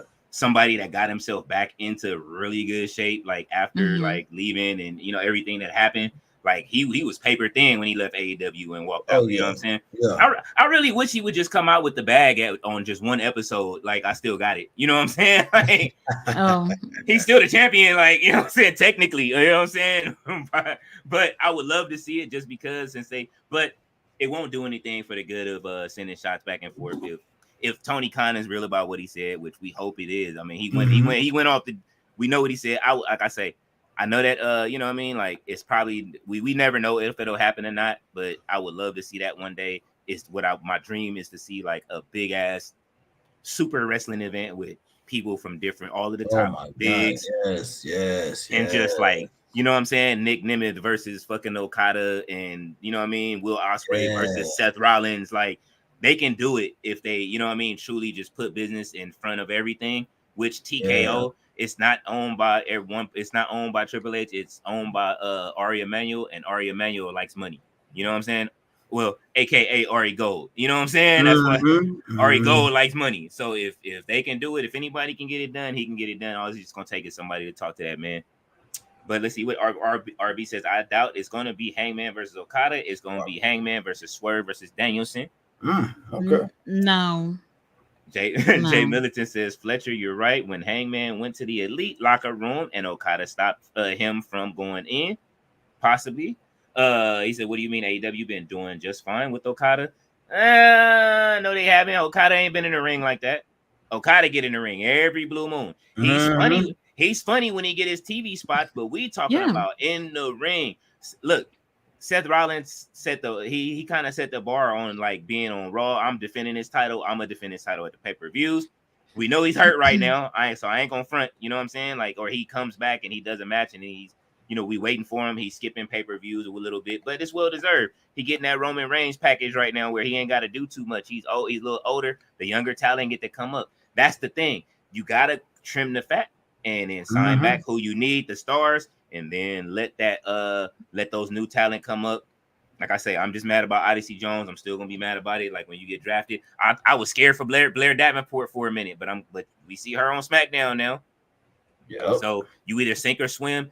Hey, look, Dijak got called up and released for being a chatty patty and getting on all. You know what I'm saying? Yeah. But you know what I mean. I don't know if he was leaking information, but I mean, looking at how many podcasts he's on right now, like I seen him on a podcast with like fucking 40 followers, so he don't give a damn where he get to tell his story at. Like he's going, like, yo, you needed to book me, man. I'm here. I gotta tell my truth. Yeah, like man, he getting it out. Anything that he saw backstage, I wouldn't be surprised if he's doing like like Ryback and have a puppy or a cat in his hand and on a podcast soon. So let me see. Fletcher says RB ain't no way Hangman gets Swerve at All In into Okada. All right, I like to see this. I like to see the fire in the comments. That the story is there. Just gotta pay attention. I agree. People don't pay attention to the stories. You know what I'm saying? Like I say, you want to know who the Judgment Day going after? Look at that WWE 2K screen in the back. I'll say it every week. Watch that WWE 2K game in the back. Somebody's getting beat up. They were showing Finn beating up Rhea Ripley in one of the matches. So that's like preluding to Finn aligning with Rhea Ripley. You know what I'm saying? Like, I don't know. I don't think it's dumb. And let's see. Fletcher says people talk trash. Okada booking without watching the product. That's funny. Man, we watch every week, but it's Okada is. He gets those funny moments and he gets to hang out with the elite. Don't even fucking wrestle every week. Right. Oh, no, they don't, man. You know what I'm saying? Like, no, if y'all gonna do all of this, I get it. You know, the backstage shit. If somebody was hurt, like Stone Cold, when he was hurt, that's when you seen people hanging out backstage. Yeah. That's when you saw that. When Stone Cold would be backstage and he's cutting promo, him and Kurt Angle and shit, and they sitting back there pissing off Vince. Kurt Angle was hurt. You know what I'm saying? Like, that's when you do that type of shit. And I think that's the point that they missing. Like, all right, Luchasaurus is hurt. Let him do something. Who was it? I always Chris. What's the name that had the concussion? You know what I'm saying? And when he was there, and him and it was really supposed to be the rivalry was really him and Randy Orton at some point. They were kind of like how Austin Theory and Grayson Waller was to me. And what happened? when Randy Orton got hurt and broke his arm, Randy was back there cutting them promos every fucking week. You saw him on TV. You know what I'm saying? Like it's stuff like that. So when people are hurt, let them, show them every week. Let them do something backstage. That's the people you do that, and you bring everybody else that can wrestle, bring them out. But you got your talent pool is so over bloated because you're trying to sign everybody that they release, or you know what I'm saying? You want first dibs at people that can do amazing stuff in the ring, but then you don't give them nothing to do afterwards. And then they get to sit over there and then you lose your passion for it. It's certain people that don't even want to come back to wrestling now. Who is it that we were just talking about on the stream? Maybe it was Monday, Tati, or what was it, Monday? What's his name? I forget, him and his wife. They got released at the same time. We was like, that was wild that they like neither one of them got. Oh, Emma and God, what's her husband's name? Yeah, dude, that was with Corbin for a minute. Y'all know who we talking about. Oh yeah, I got his face in my head. I can't think of his name, but I know who you're talking about. Yeah, but see, look, that's how much he's rememberable. So that shows you that he wasn't that important to the product. They could have did something with him. They could have, but then we got Braun Breaker. What are you gonna do with him on the roster when you got a Braun Breaker? They the same size. Mm-hmm. Do you want to see him versus Braun Breaker? You know Braun Breaker is going over. They made him a goofball for the whole year, and then they didn't do nothing with him. He was Corbin's sidekick with Corbin on his way out, and then he came back. The best version of Corbin that we got, they got rid of it when Corbin was getting over with. Moss, Mad Moss, yes, Madcap Moss. Yeah, you know what I'm saying? Number one, that's a horrible name. You know what I'm saying? Like, so, you know what I'm saying? And so it's just like, yo, bro, like I say, they're going to keep trimming the fat. I'm not mad at them for doing it. Like, I get mad. There's some people that I don't want to see go. But at the same time, hey, look, if you can't swim on the roster, you got to go. There's people that are on there. The NXT people are coming up. They wrestle at a faster pace than the main roster. And then they slow down after a while. I'm scared for when Asuka come back. Hopefully she comes back and she's okay and she can, not that they're going to let her go. They're going to give her some kind of position because it's Asuka, but can she still swim? Will people still be interested? Which I'm sure they will. Asuka's character is great. So, and she still needs to hold that title on a good title run, not the bullshit they had her on. You know what I'm saying? Because Io Sky got a better title run than and even though they should have had Asuka come back at the Royal Rumble in the same capacity she would have been if she was in New Japan, basically the female version of the Great Muta. Ooh. They should have used her in that capacity, and I was like, okay, because that's what everybody was waiting for. What happened? The thing you changed was the face paint. Okay, go ahead. I'm sorry. And I was just like, okay, you changed the face paint. Okay, where's the rest of it? That one part out of 10 ain't gonna cut it. You change the face paint and change the outer appearance, but we need to see the in-ring appearance. We need to see what you was doing when you was just like that in New Japan. We know you could bring it over here in WWE and make it make sense, but why y'all ain't doing it? So I hate to say it, they dropped the ball with that one on Asuka. Tati says it all the time. The match that should have did that would have been a defining moment was when, Tati? The WrestleMania 39. I was ringside and I was hoping Asuka would win. Like, you know what I'm saying? That was Charlotte, right? Wasn't it Charlotte? No, that was Charlotte. Charlotte and Rhea fought at 39. It was Bianca. Bianca and Asuka, yeah. Bianca, okay. If you could have seen the fans' faces, like for real, like people was cheering, but I got a shot of the other side of the arena that where the hard cam was. Yeah, people were shaking their head like, man, come on, we wanted to see her win. Hold on, press pause. Wait a minute. You said you was at WrestleMania 39 ringside. Mm-hmm. Hey, bro. Hey, let me hold 500 because I know that ran you about. I know that ran about 20K. 20K, boy. No. I just, you know how they say everybody got their way to work their way into the business. I got gifted. My birthday was that month. Okay, that's what my friends work for this. You know what I mean? They work and do some stuff for the city, so I was able to go. I'm praying for Survivor Series. Y'all send y'all spirit bombs so I can go. You know what I'm saying? I put my bid in because they're gonna be at the new Clippers Arena allegedly. So I'm hoping that happens. But you in LA, huh? Yeah. Okay. That's what's up. Yeah. So it was 39. I would never That's how I started this shit. I went to 39 and I just sat here for 2 weeks just with a blank face, like, what the fuck am I doing with my life? And this, I love this shit. And like when they say you have WrestleMania moments, that was my WrestleMania moment. Like I went there and sat in there, and I was just in shock for 2 weeks afterwards. And you had the epiphany while you were there. Yeah, because I got social anxiety, and the only time I don't have it is when I was in a fucking arena filled with fucking I don't know how many people, 60,000 people, and it was just like, if shit. That don't sound like an oxymoron, I don't know what does. Yeah, I'm like I say, like I tell them all the time, like, yo, y'all, if y'all see 2K, I'm in the game. Like, you know what I'm saying? That's how much I was around that whole arena. Like, you'll see me at ringside with Cody and Roman. Like, that was my defining moment and writing myself into the history of it. And then I was just like, okay, I did that. So now what? Like, you know what I'm saying? Like, I want to do something in the business. What do I do? And then Tati eventually put me in front of this screen, and that's what's up. That's it. Like, that's what's up. And so, Tati, I want to give not to cut you off, man, but I want to give shouts out to Tati, man. Tati, congratulations for building up your podcast the way it is now and how you've gotten it. You know what I'm saying? We brought Tati on our platform a few times, and she was a guest on ours and everything. And next thing I know, she's boom. I'm like, wait a minute, hold up. She got more subscribers than us. Wait, whoa. Hold on now. I was like, I love Tati. She's doing a good thing, but hey, at the end of the day, it's a competition. It's business now. You know, business. Oh, shit. Hey man, look, listen, man. We call it the Tati verse. You know what I'm saying? Like, you know how much trickle down we got going on over here. Like, you know what I'm saying? I can imagine. I tell y'all doing a good thing over here, man. Y'all got y'all's followers and y'all got y'all's faithfuls, just like we do. And I commend you. Keep it up. Keep it up.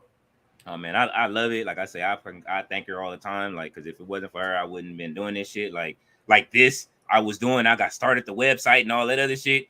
But she was like, "Yeah, well, why don't you come to the panel?" And I'm like, I don't know. I'm scared. And I did the shit. You know what I'm saying? And then after that, it's like, all right, now I'm like, okay, damn, this feel like when I used to rap on stage. Like, this shit is fun. You know what I'm saying? So I enjoy it now. Yeah. Fletcher said, "Oh, it's not the Acclaim versus the Bucks at All In. FTR challenged them at Collision. It's going to be a triple threat, FTR versus the Acclaim for the title match at All In, and it ends with a draw leading to a 3-way." Oh, he calling out the finish already. Oh, hey man, hey Fletcher. Hey, I will say this, Fletcher, don't be wrong a lot of the time either. You know what I'm saying? Like, by the time we get to the comment, that shit will be on TV. Like sometimes we be like, oh, shit. Wow. Jay Middleton said that belt is just as bad as the Divas belt. Oh man, please don't bring up the Divas title again. The Divas title is don't they? That shit kind of look like the New Japan title a little bit. Now that I think about it, you know what I'm saying? It almost got the same design. Ballet is laughing. Jay Middleton, Jordan Payne, he said 24/7 kind of title. Oh man, he said holding down the fort. Only one here right now. SWS looking a little AEW hate. Oh shit. I think is Fletcher still here? He says Jay Middleton. Fletcher went to bed. Oh yeah, he is overseas. I forgot. Jay Middleton said, "I'll say this: at least they didn't put a sticker over it like we seen others do before. Oh, like the FTW title. MJF heel turn been in the work since he came back with the hate, and Garcia interrupted him at the segment. Pay attention, it's all there. Definitely. You know what I mean? We know that MJF wanted to be heel, but we didn't know how the crowd would react. Like that's not up to." You know what I'm saying? Like, as much as Seth was a heel, people was rooting for Seth to like get a fucking a match at WrestleMania before Cody came back. Then he had to fight Cody, which gave us, to me, like I say, the greatest fucking facial expression I've ever seen, with him smiling and then turning mad. Like, I gotta fight this nigga for real. Like, that shit was great. And shout out to Daniel Garcia, because I didn't see it when it happened, but I caught a video of it. To the disrespect on Will Ospreay, boy, you busting out the dance moves, and I was like, disrespect is real. I'm like, yo. And then he just Will just like, yo, I ain't taking this disrespect smack. Dan was like, oh, you want it? Okay, smack back, and I'm still gonna disrespect you. Take that. Put that Diddy all up in his face. Oh man, no Penny. Hey, he did though. I got a video on my channel. Tati don't want to hear Pumps in a Bump ever again.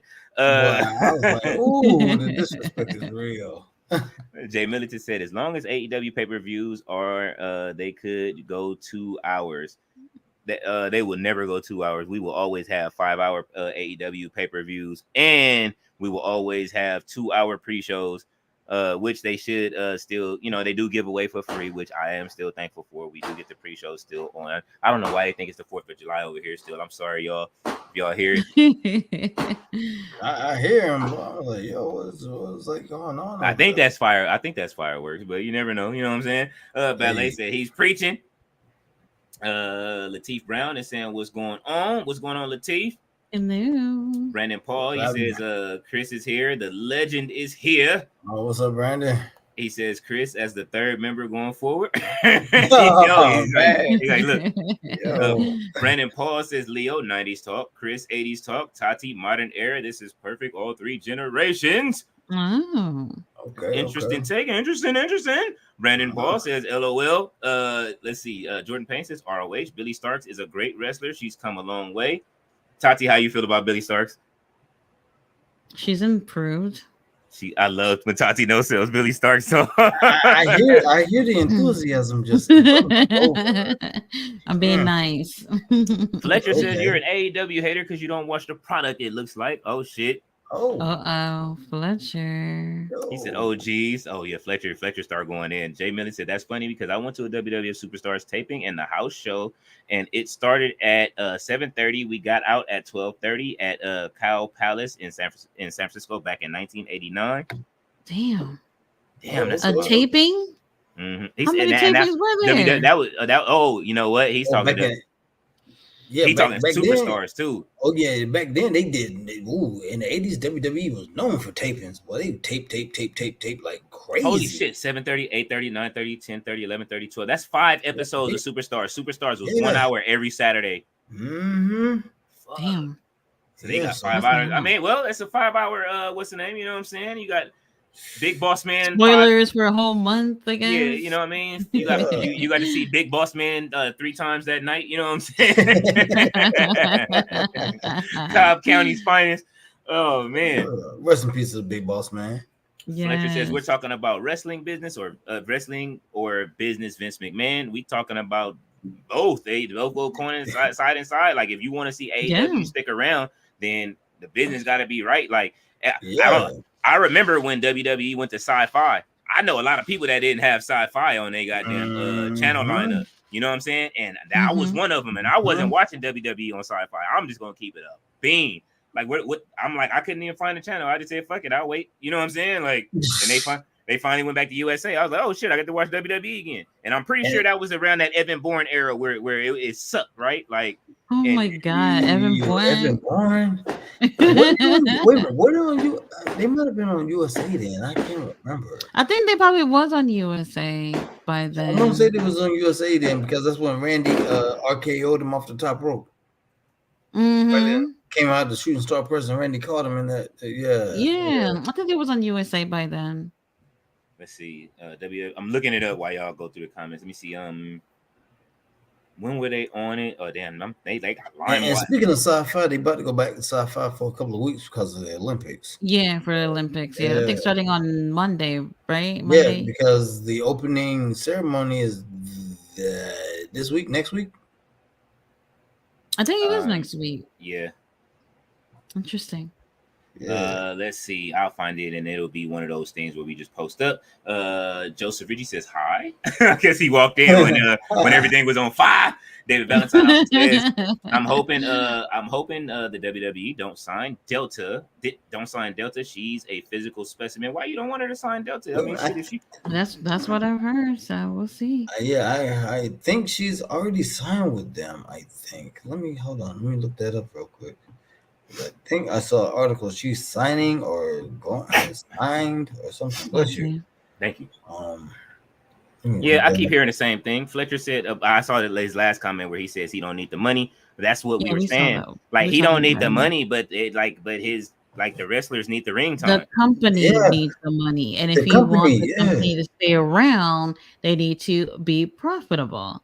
Yeah. So Tony Khan, it's gonna be Tony Khan and his daddy. At some point, if they're not making money and they just keep putting, they're just gonna keep losing and losing. And then at some point there's going to be like, this is just not worth keeping a company around by just keeping our money to keep this place afloat. You got to make money. Exactly. And if you lose, you can't just keep losing, like randomly missing 35 million here and 60 and 30 million here. That's the cause for an audit. We in America, like that's a cause for an audit. Woo. You know what I'm saying? To keep it a beam with you, like the IRS gonna be like, where the fuck that money go? What Yeah, y'all doing? exactly. Because what a company like AEW, the IRS is looking at that thing hard. Like, okay, we waiting for your tax forms. Okay, we got the tax forms. Okay, hold on, your math is wrong somewhere. Add it up. I get Fletcher's point though, because out of the country, we don't know their politics like that. Their politics is different from the politics here. So, like, to his point, it's kind of like, yo, like, yeah, just enjoy the product. And I think a lot of overseas, like, people do love AEW and stuff like that. Hell, they gotta love it. They get fucking 3 pay-per-views for $50. So, you know what I'm saying? While we sitting over here and it's $60 per one of these things for us, you know what I'm saying? Like, nah. So I understand why y'all are watching it and y'all love it and y'all saying, yo, chill, it's gonna be cool. Nah, it's not when they start auditing Tony Khan and his daddy and them, and it's like, and the wrestlers over here, then they lose a place of working where they was getting them sweet paychecks, and then they gotta put their head down and go back over and ask WWE, and then they trim the fat between all of the people that got released. Like, that's why I say we need DCW to survive. We need them to stop doing coke spots in NWA. We need them. Exactly. And to my man's point, Delta has signed a deal with WWE. She is signed with them. I'm looking at the article right now. From Fightful's Corey Bennon reports through the select service that WWE has signed Australian star Delta to a deal.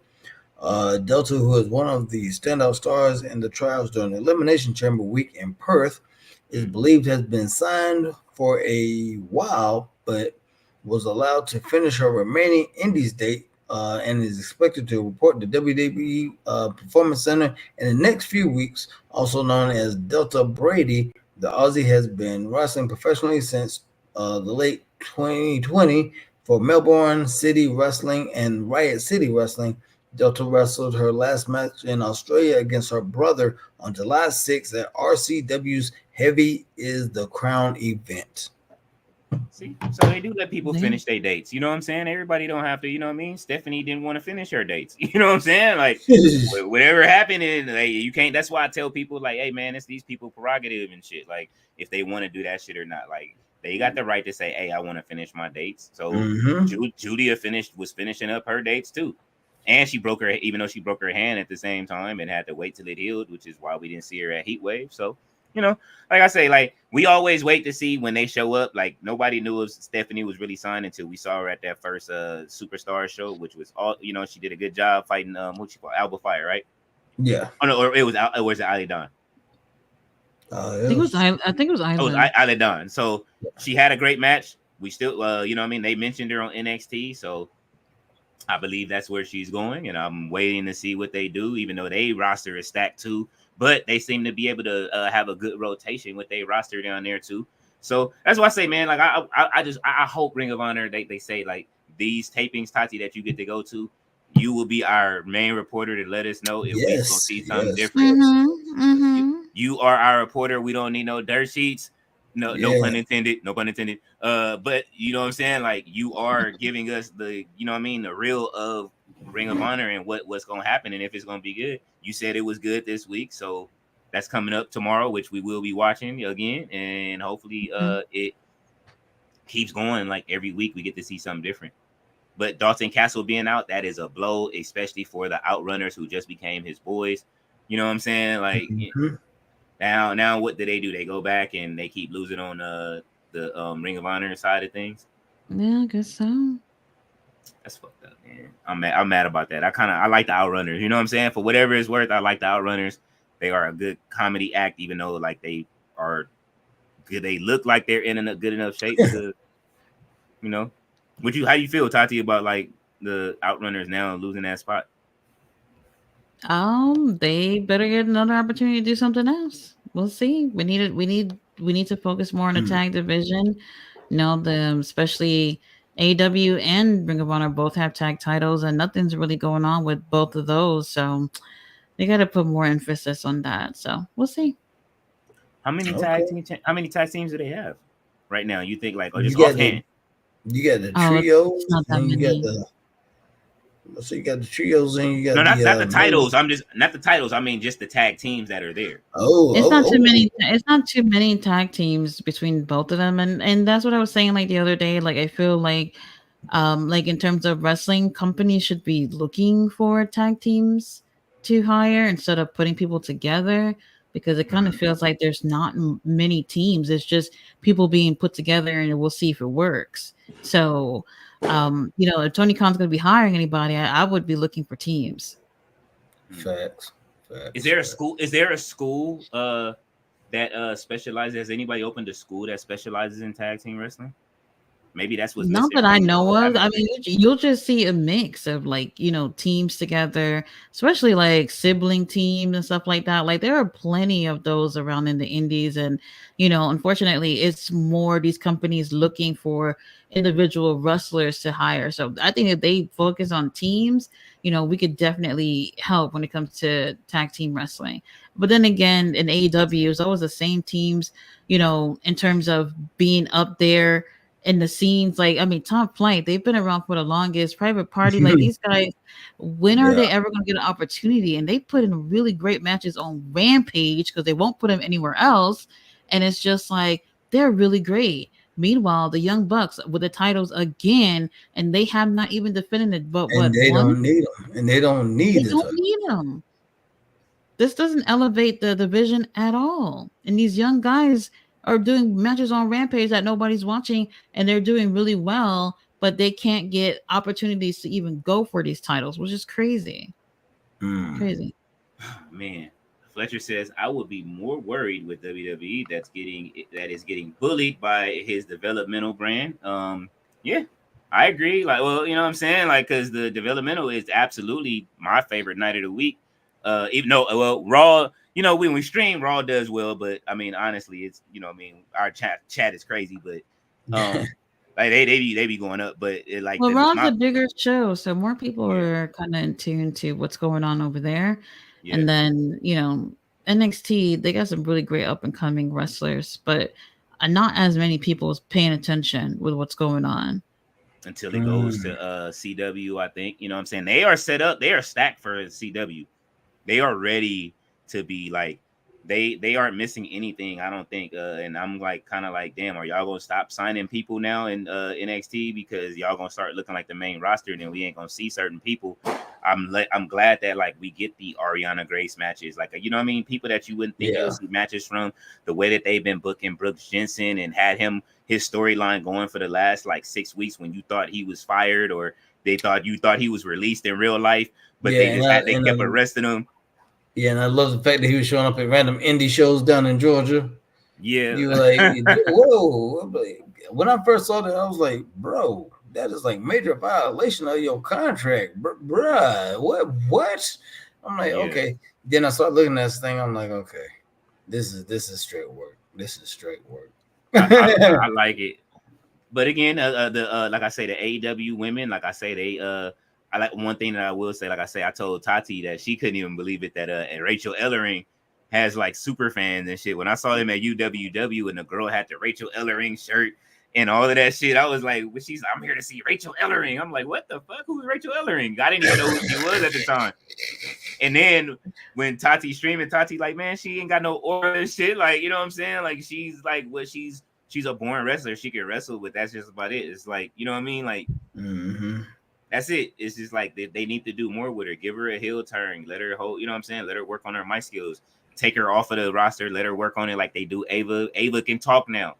Like, she's finally developed the talking skill and she'll probably be able to cut a promo, but will she go back to wrestling? I don't know. You know what I'm saying? I hope not. I like where she's at. She was not that good in the ring, but she can talk. She's working on talking skills, like you said, but in the ring, that's gonna take a little minute.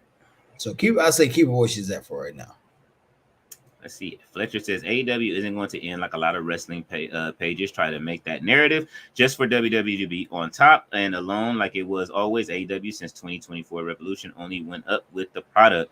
That is true. But again, that's us. We here. We love AEW. and we here every week covering it. I don't know nobody else that covers AEW like that. You know what I'm saying? There's only a few channels that actually like. There's no channel like Tati's that covers it, does reviews, even when she doesn't like it that night. She's still up doing the review, doing this and doing that, and it's AEW. You know what you getting when you coming over here, and yeah, we like what we like. We like we like the people over there and all of that. But at the same time, she's still critical of the product because she wants it to get better. How else can it get better? Facts. Facts. Fletcher says WWE products since WrestleMania went downhill. Netflix demands Roman.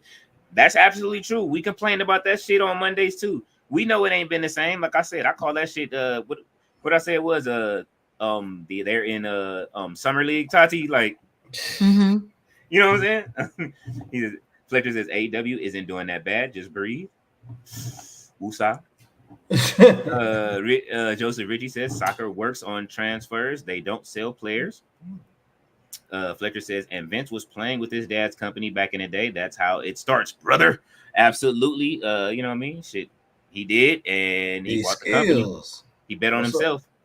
These skills is here. He says AEW was supposed to be Tony Khan's training for running the family business. Tony Khan isn't passing that test. Damn. These skills one of mine, man. Hey. Along with other man on there. But yeah, these skills gonna tell you like it is. But he's like, this how it is. I don't give a damn. Blah blah blah. Point blank. I'm out. Fletcher says, what's with the TK hate? If he made that investment in WWE in 18 instead of making the AEW, wouldn't be that hated? I see. No. We hated AEW. I mean, look, WWE got hate. We hated that shit for a long time. Like that's why I say it was a time where I didn't watch it. Like it was just everybody could tell you that shit sucked. When John Cena had that, like where we wanted Cena to go heel and they wouldn't turn him heel that whole time. And he used to come out after he did the Marine and shit. When he started coming out dressing like he was in the army, I was done with him. And he turned into Super Cena. I could not watch that shit no more. Like, and I was rapping at the same. I was like, let me concentrate on my rap career. Like, I'm cool. I'll be back. You know what I'm saying? At some point, like that was when I was done. I was like, man, whose man's is this? And speaking of, man, I cannot believe, and I ain't gonna lie, I actually had the physical copy of his album, John Cena's album. That album, it really was. It really was. But that album is about to be 20 plus years old now? Oh, wow. Yeah, that album's over 20 plus years old now, man. Damn. When did Macho Man put his shit out? Oh, Jesus. Macho Man put his back in 90 something. No, because 50 Cent was in the video, marketing video for him. Oh, Macho for real? Man, when he dropped that so it might have been Be a Man Hogan. That might have been late 90, early 2000-ish. Then it was 50 had already been out with Get Rich or Die Trying, so it was like 2005 or something like that. Oh, okay. But yeah, that John Cena album he had some bangers on there. Yeah, he did. I definitely agree. Bumpy Knuckles, Freddie Fox, shout out. He did his thing. Yeah. Fletcher says, what's the next comment after that? Where's Tati at in the comment section? I'm used to going through the comments, but I guess I can't do it. So I can't do it. Okay, yeah, I'm looking. Give me just a second, you guys. Oh, okay. Ballet says Okada needs to break me off some of his bread. I absolutely agree, Ballet. Joseph Ritchie said Vince Singer had Capital Wrestling and then the WWF. Vince Jr. actually bought all of the regional competition, then merged it into the WWF. He absolutely did, and now the Rock sits in his seat. Fletcher Targaryen says we should be here praising this awesome main event match, and we're here with the hate speech. Not hate speech, it's get a better speech. Joseph Ritchie says TK hate. Fletcher says love Queen Tati, love King Leo, but peace. He is out of it. He said he has left the room. Joseph Ritchie says AEW hate again. Nathan says did Adam turn? Fletcher says, bro, we had an amazing main event and we're trying to talk negative AEW stuff. D Skill says, if AEW doesn't make money, it won't be around or it would drastically change. Absolutely. Do y'all want a Dixie Carter type running AEW after Tony Khan? No. WWE is perfect, apparently. Absolutely not. Joseph Ritchie says, no disrespect, but that's but to the host. But what are you guys talking about? AEW is doing bad financially. Yes, they are doing bad financially. They can't fill the arenas. At not all of them. Some of them they do. but there's money that's not being moved around. Like sometimes you got people that know like money minds and stuff like that, so that's why it's like that. So you know what I mean? Like you got to think it's the money. It's both. The WWE comes from a place where they built their company from the ground up, and Vince was privileged, but he took $1 million that he had and invested it and turned it into billion-dollar company. And Tony Khan was gifted a lot of money, and he's trying to figure it out. Not to say that he won't figure it out, but go ahead. I'm sorry. Yeah. But yeah, Tony, he will eventually figure it out. But another thing too, like I said, not knocking AEW, not knocking them at all, because one thing Vince had a leg up on Tony, he was under the learning tree. Vince has said he has spent hours in the car with his dad, other bookers that were around his dad and had years of experience, or in the car with wrestlers that had years of experience, and he listened. He listened, absorbed that information, absorbed that knowledge, and was like, okay, when I get to a point where I'm able to do my own thing, I'm going to take everything I've learned from this point to the time I run it myself, and I'm going to mold it and make it work. Tony hasn't had that option yet. Tony hasn't had that chance yet. He's got the chance to do it, but he doesn't. That's one thing that aggravates me with Tony. And we've said it. He's got all the years and wisdom and the minds around him, but he doesn't utilize them. So that's, but like I said, Tony, he'll figure it out, man. It may take him a while, but he'll get there.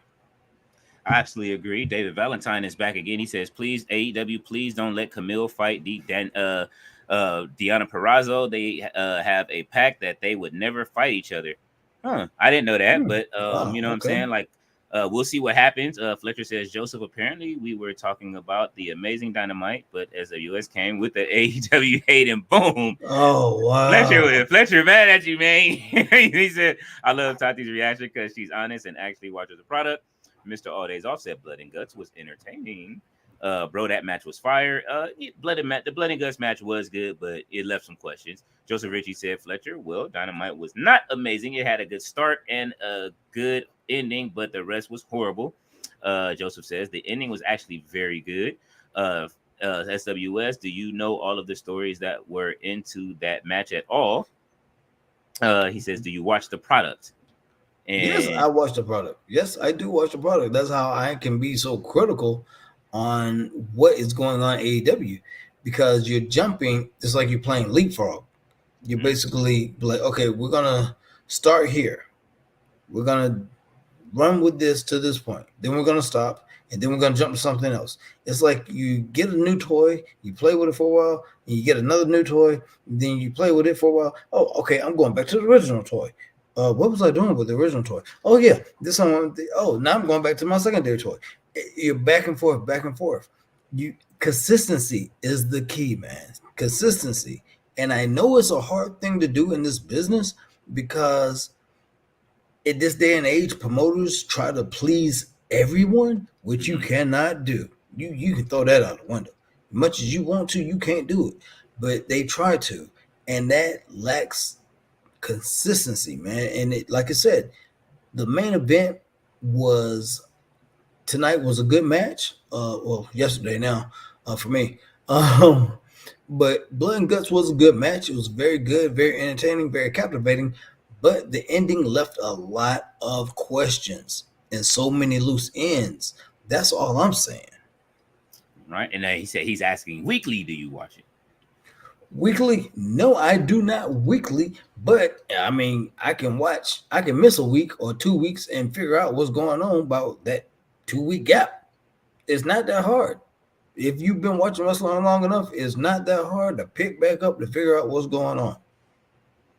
Okay, let's see. Joseph Ritchie says, Fletcher, are you talking to me? Ritchie says, Joseph Ritchie says, yes. Ballet says, MJF defend the title with someone else. I agree. I would love to see that happen. Fletcher said, no. Joseph, the guest, they came on the panel. Joseph said to both questions. Jay Militant said, Ospreay and MJF 2 with the stipulation. Fletcher says, it's the big money match, MJF USA heel versus Ospreay, the UK babyface. Joseph Ritchie said, Fletcher agreed. All in, been in the works for a few weeks. Ballet dance. Mr. Audio says, peace to Ballet Dancer. Joseph says, Fletcher, you need to get a YouTube channel. LOL. Jay Militant said, anyone remember Ricky Steamboat and Ric Flair 3-match series back in 1989? Yes. Classics. Yeah, but see, that's what like right now we want to see. I want to see Carmelo and Andrade have a feud that goes back and forth. Bro, that match on SmackDown was lit. It was. I was like, yo, and then watching the rest of SmackDown, I'm like, that should have made y'all want to follow that, if not do better than that match. I'm like, that could have been the main event. It could have been. Fletcher said, "Nah, Joseph, we were chilling with Tati and Leo. That's he just came with the speech. Oh man." Joseph says, "Crack, yep, classic." Fletcher says, "Just a reminder, this wasn't a pay-per-view. Well, he treats them like pay-per-view. That's why it has a name, Blood and Guts." Mr. Audezal says, "I like the ending." With the sad face. Jay Militant said, "Joseph, exactly. The Clash 2 out of 3 falls match." Fletcher says, "I don't want AEW to succeed because WWE needs to survive. I want AEW to succeed because I love AEW. That's the difference.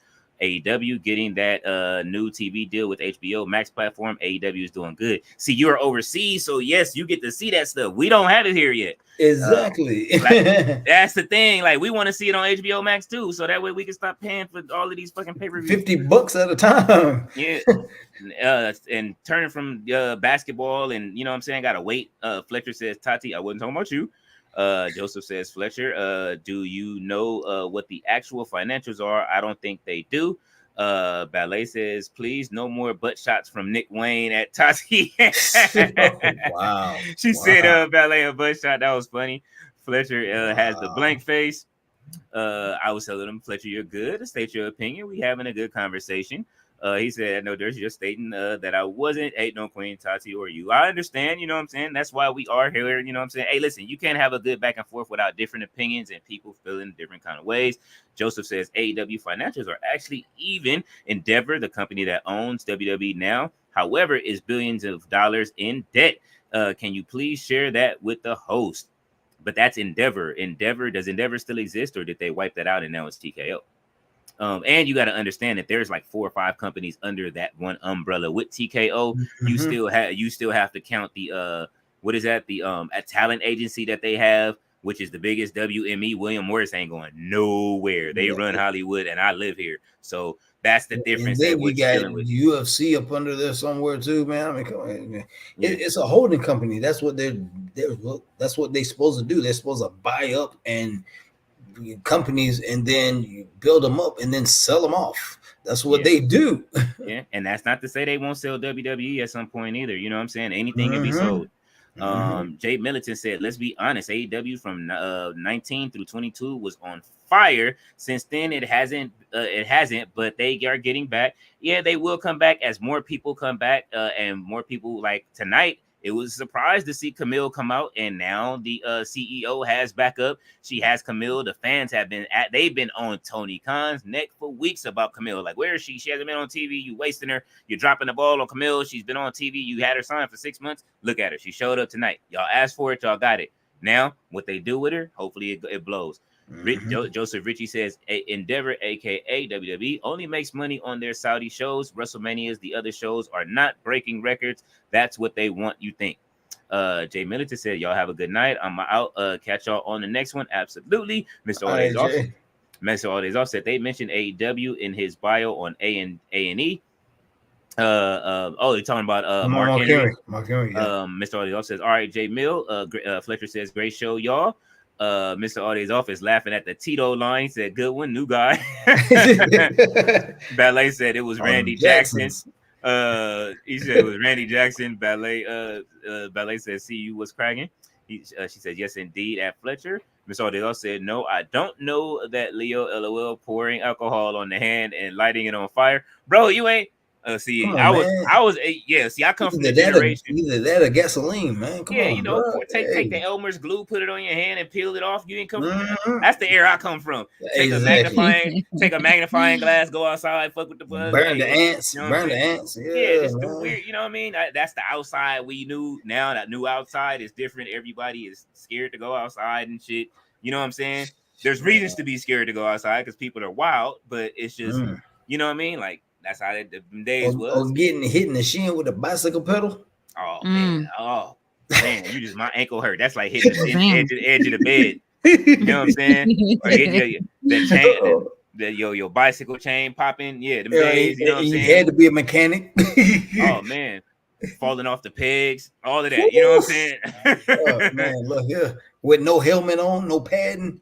Oh yeah, it was none of that. I remember somebody let me ride their bike one time, and then they didn't tell me they had no brakes, and I hit the ice cream truck because it was at the stop sign, and I flew into the ice cream truck. The ice cream truck driver was like, "Fuck you," and like I'm like, "Bro, I'm finna get hurt, not you." The fuck? Like, move. Ballet said, "Pretty boy Okada." Ballet said, "That's me. I watched a long time again and took a long break." She did. She said she took a 27-year break from watching. Wow. Donald Trump 2024 says, "I did not watch the AEW because not a Muppet, and if I become president again, I think AEW I should ban AEW." Damn. All right. All right, Trump. All right. Yeah, it ain't happening. Tony got enough to put some money into your campaign. You better relax. Mr. Holidays off is smiling. We are all laughing. Mr. Holidays off said, "Ban these nuts, Don. Donuts." Oh shit. He said, "Don is nuts." I'm like, "I'll be trying." Mr. Holidays off said, "Pharaoh interrupting." Mr. Holidays off. He put up the dog. He talking about Cody's dog, Pharaoh. Oh shit. Oh, Ballet is laughing. She got the Pharaoh dog pause. Henry Taylor he says, "Loading the industry with bad guys is another example of lazy booking. Being a heel or turning heel is a story in itself. Easy to keep people interested in heels." Ballet said, "Austin and Rocky is on a whole nother level." Absolutely.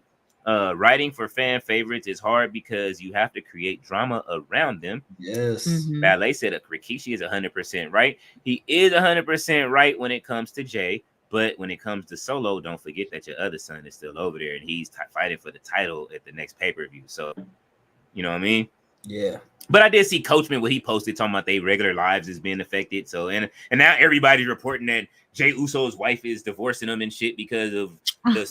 I'm like, man, y'all, why do y'all read this shit? Like, relax, bro. Like, I hate scrolling past YouTube sometimes just to find wrestling content. That's why I just watch Tati, and then I be deleting people. Like, all right, bro. I'm like, y'all. I mean, it's acting though. Like they get into storylines with the opposite sex, and there might be a love story. What's there to end your marriage over? And I'm sure Jay done smartened up his wife and be like, "Hey, there's a possibility I might have to do something with Rhea. I might have to kiss her or something like that." He done smartened up. And then I'm sure Rikishi and other people in the family be like, "Oh, you ain't got nothing to worry about. It's just all part of the business. He loves you. You know that, and blah, blah, blah."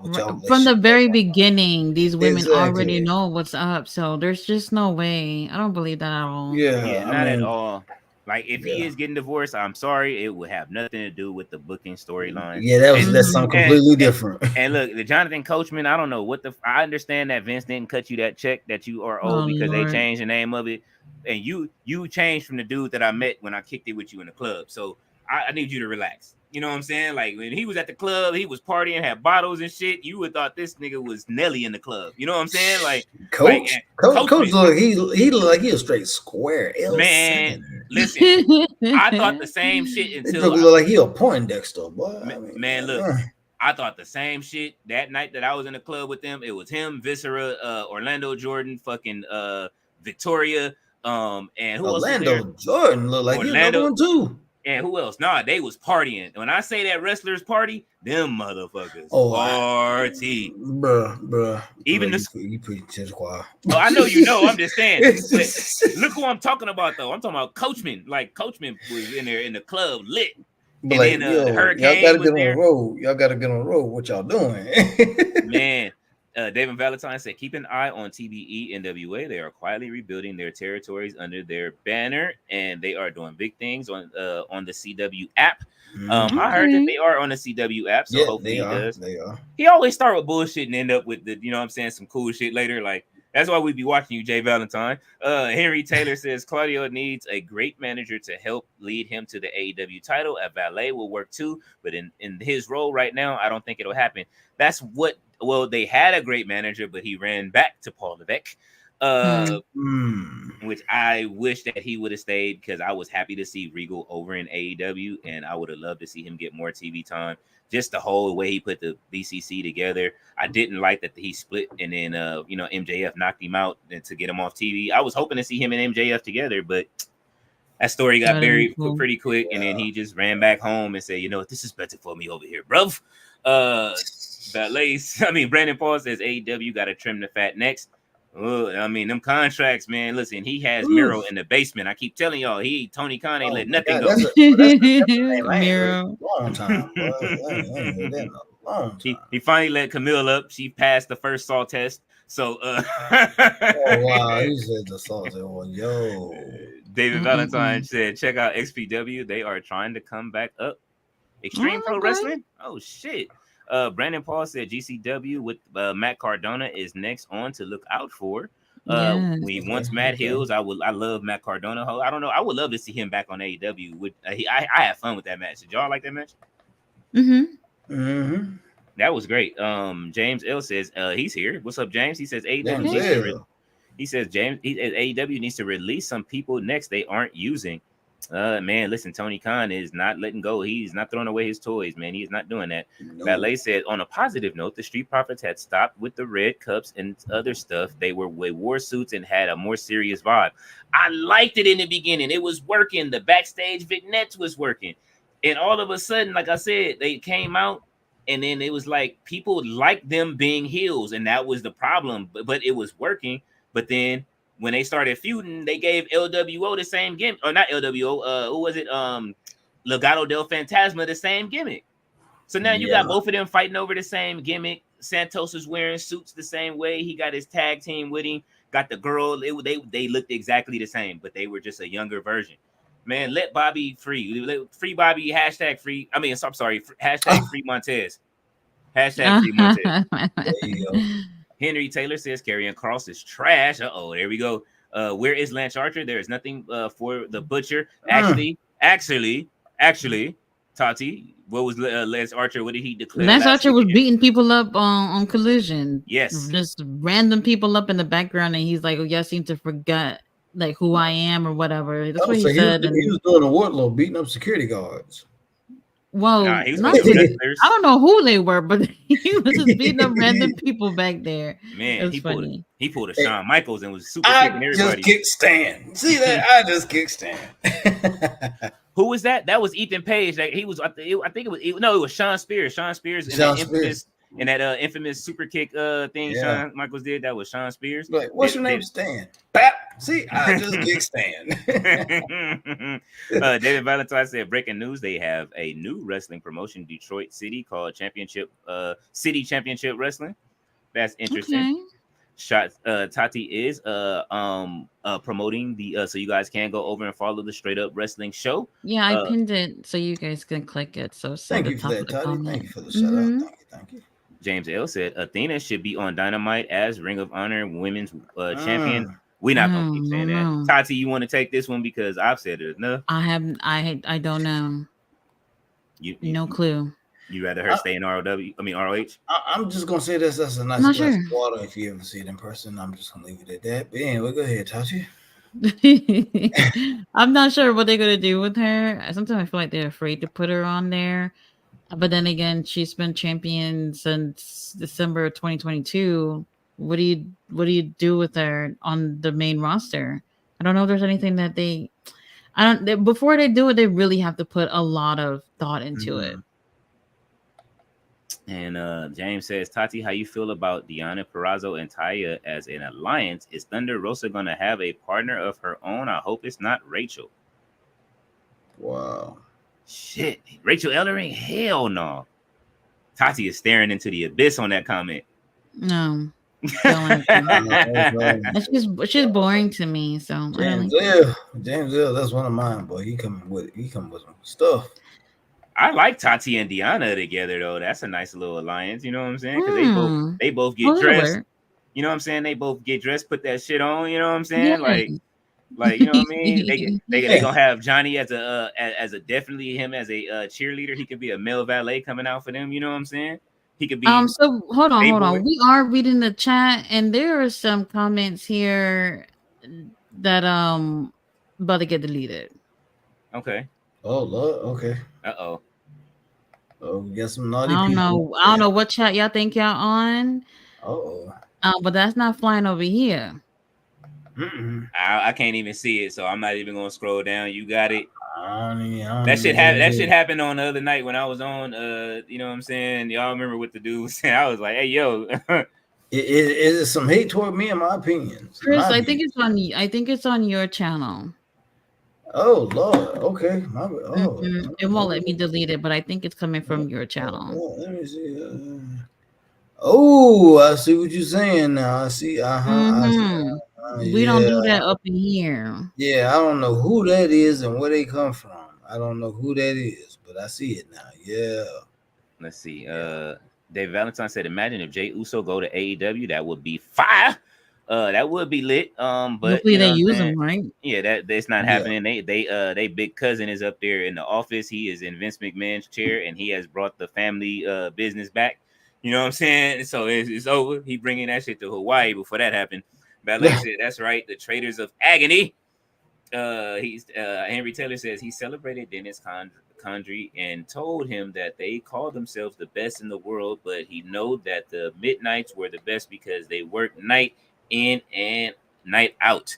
Henny God is here, waves in French. Ballet says bonjour, Henny God. Henry Taylor says, "You out of your mind. I didn't like Odyssey Jones."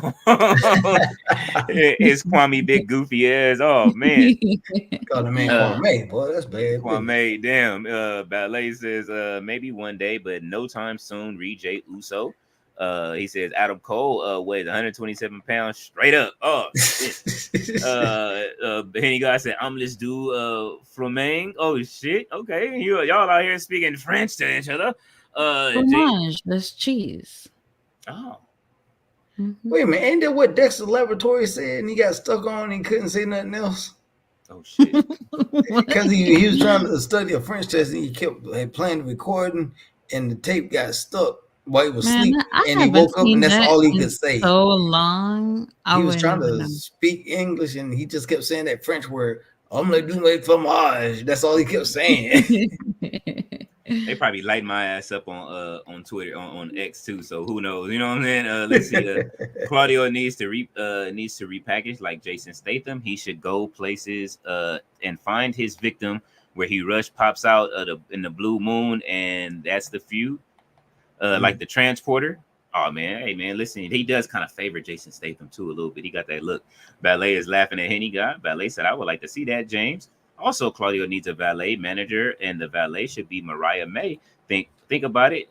Tati and Leo and Chris, she's beautiful and she has a look. Definitely, but she needs her own moves. James says, "Hey, ballet." Dave Valentine said, "Christopher Nowitzki." Yes, that is the guy was speaking of earlier. And I wish, man, his career was cut so short. I wish he could have stayed around. Ballet says hi to James. Mr. Aldays also says Riddick Moss. LOL. He said almost broke his name in WWE. Broke his neck in WWE. Mr. Aldays also says, where is Rick Boogs? Rick Boogs when his knee snapped that day, when you saw it during the match, and the ref tried to hold his hand up and he snatched it back, I knew he was injured right there, and I knew that was the end of his career. Henry says Riddick Moss wasn't bad. They just had nothing for after that laughing gimmick with Corbin. He says him. They said I miss Riddick Moss. Oh yeah, Madcap Moss. No, I'm not thinking. I'm sorry, I wasn't thinking Riddick Moss. I'm thinking Rick Boogs. I'm sorry, sorry, y'all. Boogs, okay. Yeah, when Boogs, remember they were about to give him a push, and then he got mad after he got cut, and he said, under Vince McMahon, I would have never been cut. He was about to push me. Let's see. James says just like AEW, where they need to trim the fat. I've been said let Scorpion Sky go. Butcher. Man, Scorpio Sky, man, he was just cutting promos and he vanished again. He can't even get through a promo before they take him off TV. That's bad business, boy. You just might as well go on. That's why I say that hurts my heart to see him book like that. Tati, I know you say it all the time. Like, man, where the fuck is Scorpio Sky? Like, I don't know what they're doing with him. They gotta put him on soon. You think they making him go through the second season of a Squid Game now in Tony's basement? What? Ballet said Rick was let go too. forget them fans because they don't like Bianca anyway. Goofballs, they don't. They were upset and they don't like Bianca. A lot of people don't. You know what I'm saying? Even though as much as she's healthy, but she is the women's version of the women division of like Hogan and holds the title. She's one of the greatest women's champions we've had in a long fucking time. That was legit. That could do shit. I would never forget the triathlon that her and Bailey had. And she was holding her over her shoulders and running with fucking Otis on her shoulders. That was great. Who else could do that? Exactly. Besides Jade, maybe. Johnny Beans is here. He says it's like we don't even know if Tony Khan want to sign these release. Either say what you want, but Vince was right. Adam Cole, Keith Lee, Where is the Kingdom? Roddy, Kyle O'Reilly, Serena D, Big Bill. Well, Big Bill. Bro, are you watching the show? Big Bill was on today. Tonight. Serena was on like last week. Kyle and them, they was on Saturday. Yeah, they are. Adam Cole, he's at home. Keith Lee, I can't tell you. Yeah, Adam Cole is that I can't tell you. Adam Cole is taking pictures at Walmart with his kids, getting out bodied. Oh my god, he was getting out bodied by his kids. Mr. Off is laughing. Ballet said half of them don't care about no Asuka. They just wanted anybody to take that belt off Bianca. Oh, I care about Asuka. I really did want her to win. Yeah, I wanted her to win, man. I had so much fun. Like I say, like being at one of those shows, and like I said, I will never forget Asuka dancing when they go off camera and y'all can't see stuff. Asuka be in there grooving to everybody's songs. She be dancing to everybody's songs. That's why they be standing in the ring. Mark be like, get out of the ring and clear the ring for when people come through. No, man, let people want to see Asuka dance. Let her dance. Henry says she had more than us when we started collaborating with her. Ballet says Io had the title belt and her run was lackluster. Unfortunately, Triple Nose and Creative didn't do much with her. Oh man, she be on Triple H's head. Daniel says Henry says Daniel wants some of that. Let's be real, and if he's like Diddy, we know something's up. Oh shit. Mr. All Days Off says someone getting clapped. Outside of my house, man. They was outside trying to use their fireworks they didn't use. Electric Crystal says Burger Planet Raid. Let's go. What is Burger Planet? Y'all got that out there? I don't know what Burger Planet is. I've never heard of it. Yeah, you telling us something new now. You know what I'm saying? I wish somebody would email me a Trill Burger though. Mr. All Days Off said I like the idea of having the show wallpaper in the background. Coke is here. He says y'all doing too much. LOL. Original meme songs. He said y'all. Original meme song says how do we join the podcast? Burger 1200. Well, that would be if Tati does pass out a link at times. So keep watching the show and keep coming. You know what I'm saying? And then maybe if you know what I mean, you keep making good points and something like that. Maybe she'll pull you on the panel. 1200 Markham Avenue says Burger Planet Raid. Electric Crystal says my boy Burger Planet be in this bitch raid and shit. Rebirth of Zen said Burger Planet had to do coke to make it through shows back then. What is Burger Planet? Base guy says what about Big John Studd? Man, Big John Studd back in the day, he was hey, listen, that was one of the first wrestling toys I got. Don't depress me, okay? I don't know what the fuck my parents were thinking. Hey, Andre trying to get that $1 million for that body slam. Hey, man. Yeah, and he was a bad guy forever. Then he turned faces. I remember that. Big John Studd. I didn't even like him face. I was just like, all right, bro. Like, I just remember having him as a toy and making sure all my wrestlers beat the shit out of him as a kid. Anus Smeg. What? Smega says. Hold on, we're gonna end up skipping a whole bunch of these comments because I don't know where these losers are coming from. I don't know. I've never seen we are. I'm not with it. Yeah, I'm gonna start skipping them. Let's see. I'm gonna read what you have down there. James L said, "Oh my God, what happened to Matt Sydal, Leo, Chris, and Tati?" Matt Sydal. That is a good question. I have no idea what happened to Matt Sydal. Mr. All Days Off said opening ceremony is tomorrow at 1:30 Eastern. Oh, for the Olympics. It's tomorrow. Okay. Damn, man. Now the Olympics finna throw shit off, man. And I gotta watch Simone Biles I've always watch the Team USA games on YouTube. I gotta see if the men basketball team gonna do something. Well, we already know the women's basketball team is in trouble. They lost to the WNBA rookies. They got their ass whooped. Lord. Caitlin Clark teamed up with Angel Reese, and they tore their ass up. Base God said Bernie Gers had a dark match at AEW taping tonight. He looked fire. Okay, so you was at the show. Which match is next, Tati? I'm following your lead on where you want to go. Henny Guy said the more wrestling companies, the better. Absolutely. Henny Guy says bring back Glow. Man, please, the TV show, the company, I don't care which one. The TV show was so good. Y'all left us on a fucking cliffhanger. I was mad about that, but then y'all go and get heels, but then you cancel Glow. Bring Glow back if you're gonna bring heels over there. Man, I think they're trying to bring back a heels, another season of heels. I want to say they're trying to bring back. Yeah, Netflix got heels, but they left us on a cliffhanger with Glow. Yeah, they supposed to be bringing back another season, from what I understand. Of Glow or heels? Yeah, heels is coming back. Let's see. Coco Beware. I'm sorry. Ballet says the original Glow was my shit. My friends and I would watch while talking on the phone. So many good memories in the 80s. Absolutely. And that's why WOW reminds me of Glow a little bit. You know what I'm saying? Like, it just got that vibe. Henry Guy said Ballet, them rotary phones. Oh man, don't even remind me of them rotary phones. Tati, you didn't have rotary. You don't know nothing about that. You don't. Yeah.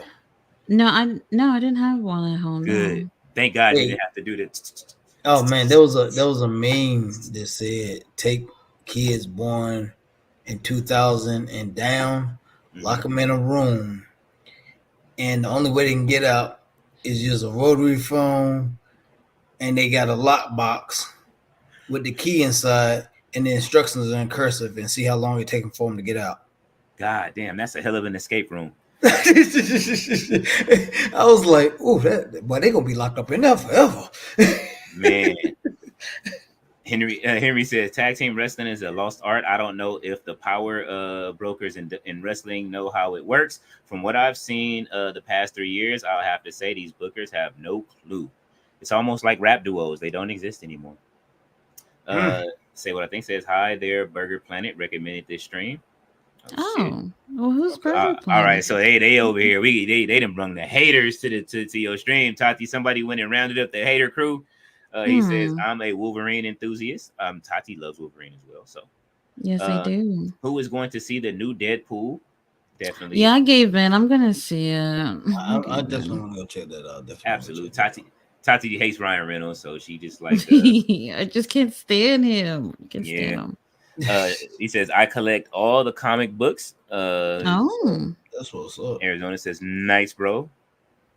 Uber Eats person, that's a funny name. Yeah, that is funny. Let's see, bro. There's no room for hate. We are flying through space on a rock. Absolutely. Ballet dancer says no. It was push button. Henny God. Ballet says Jay has been with his wife since high school. I saw their prom picture. Jordan Payne said, y'all's thoughts on Pat McAfee commentary on. I know it's off topic. Not really. We talk about everything. We gave a small assessment of it or talk about it yesterday. I didn't hear it, so I don't really know what exactly he said. Is it the thing he said about NXT? It wasn't him. It was his co-host that said it. I missed that. Basically, they were talking about like them being in it was the people that buy WWE 2K. I'm one of them. I paid $120 for this game. Okay. Yeah, I did too. I had personal reasons, like I said. You know what I'm saying? Like, you know what I mean? Y'all know what it is. Everybody in chat know. So, you win the game. Yeah, that's it. You know what I'm saying? EA Sports, and he just, you know what I'm saying? He just, like, he said that we're mad because we're getting a whole DLC with this whole cast. I'm upset about it, but I'm not like about the, you know, that's what they want to do with their money. I'm not, it's whatever it is. I'm just not going to use them guys. Like some people said, they just going to sit in catering. They may have good wrestling sets. Post Malone, I wasn't mad at his move set, but Post Malone sits in catering on my game. I don't have a reason to use them unless I'm booking them. Catering. Like me, like the headbangers. Why do I need the headbangers? Oh no, I ain't gonna do that to Martian Thrasher though. You know what I'm saying? Like, I was a Red Bangers fan. I ain't gonna front. You know what I'm saying? Okay. Because I came up in that era where, you know, gun music was the shit. So yeah, I did too. So I feel you. But I understand. You know what I'm saying? Like, if most of them people wouldn't use them. Like me, my personal favorite wrestler that's coming out on 2K this year is Mr. Perfect. I gotta wait until fucking November to get Mr. Perfect. Like this is Dude, my favorite wrestler. I'm waiting for Jay and Nia Jax. Oh, I forgot Nia Jax and Jade are gonna be in the game. Yeah, that's what I'm waiting on. I'm waiting for Jay and Nia Jax, and I'm set. I'm still waiting on Willow and Will Ospreay and whoever else that needs to be put in the game because half of the Fight Forever roster is gone. But I'm still supporting the AEW Fight Forever game. So don't ever say that I'm not here supporting AEW. I'm still supporting the goddamn game that they don't even put Willow in. You feel what I'm saying? Every season I'm buying a pack. You know what I'm saying? Whenever they drop a new season, I'm still, and they better keep their promise of going 3 years. And I'm supporting their phone games and all that shit. So nah, we don't want to hear that. Their phone games are the bomb. They phone games are good. The new one, even though they stole the idea, but I like it though. It's better because WWE should have knew better and they should have took advantage and they lost out, and that's what they get. Jordan Payne said thoughts on Orange Cassidy versus Joe Hendry. Oh, or Orange Cassidy also Joe Hendry. I'm sorry. Tati is going to no sell Orange Cassidy. Are you still selling both, Tati? What you don't want to no sell on Orange Punch? Oh no, that's the tropical chief over here. Oh Lord, I'm not a fan, but I'll say like he's definitely one of the most hardworking people over there. Oh good Lord, just not a fan. Just not. I believe in Joe Hendry. Oh shit, yeah. Hey, look, I like Joe Hendry. Definitely, I like goofy shit on wrestling. So Joe Hendry fits right in. It's fun to watch him on screen. And you know he has a funny way of making music videos and shit like that when he gets over.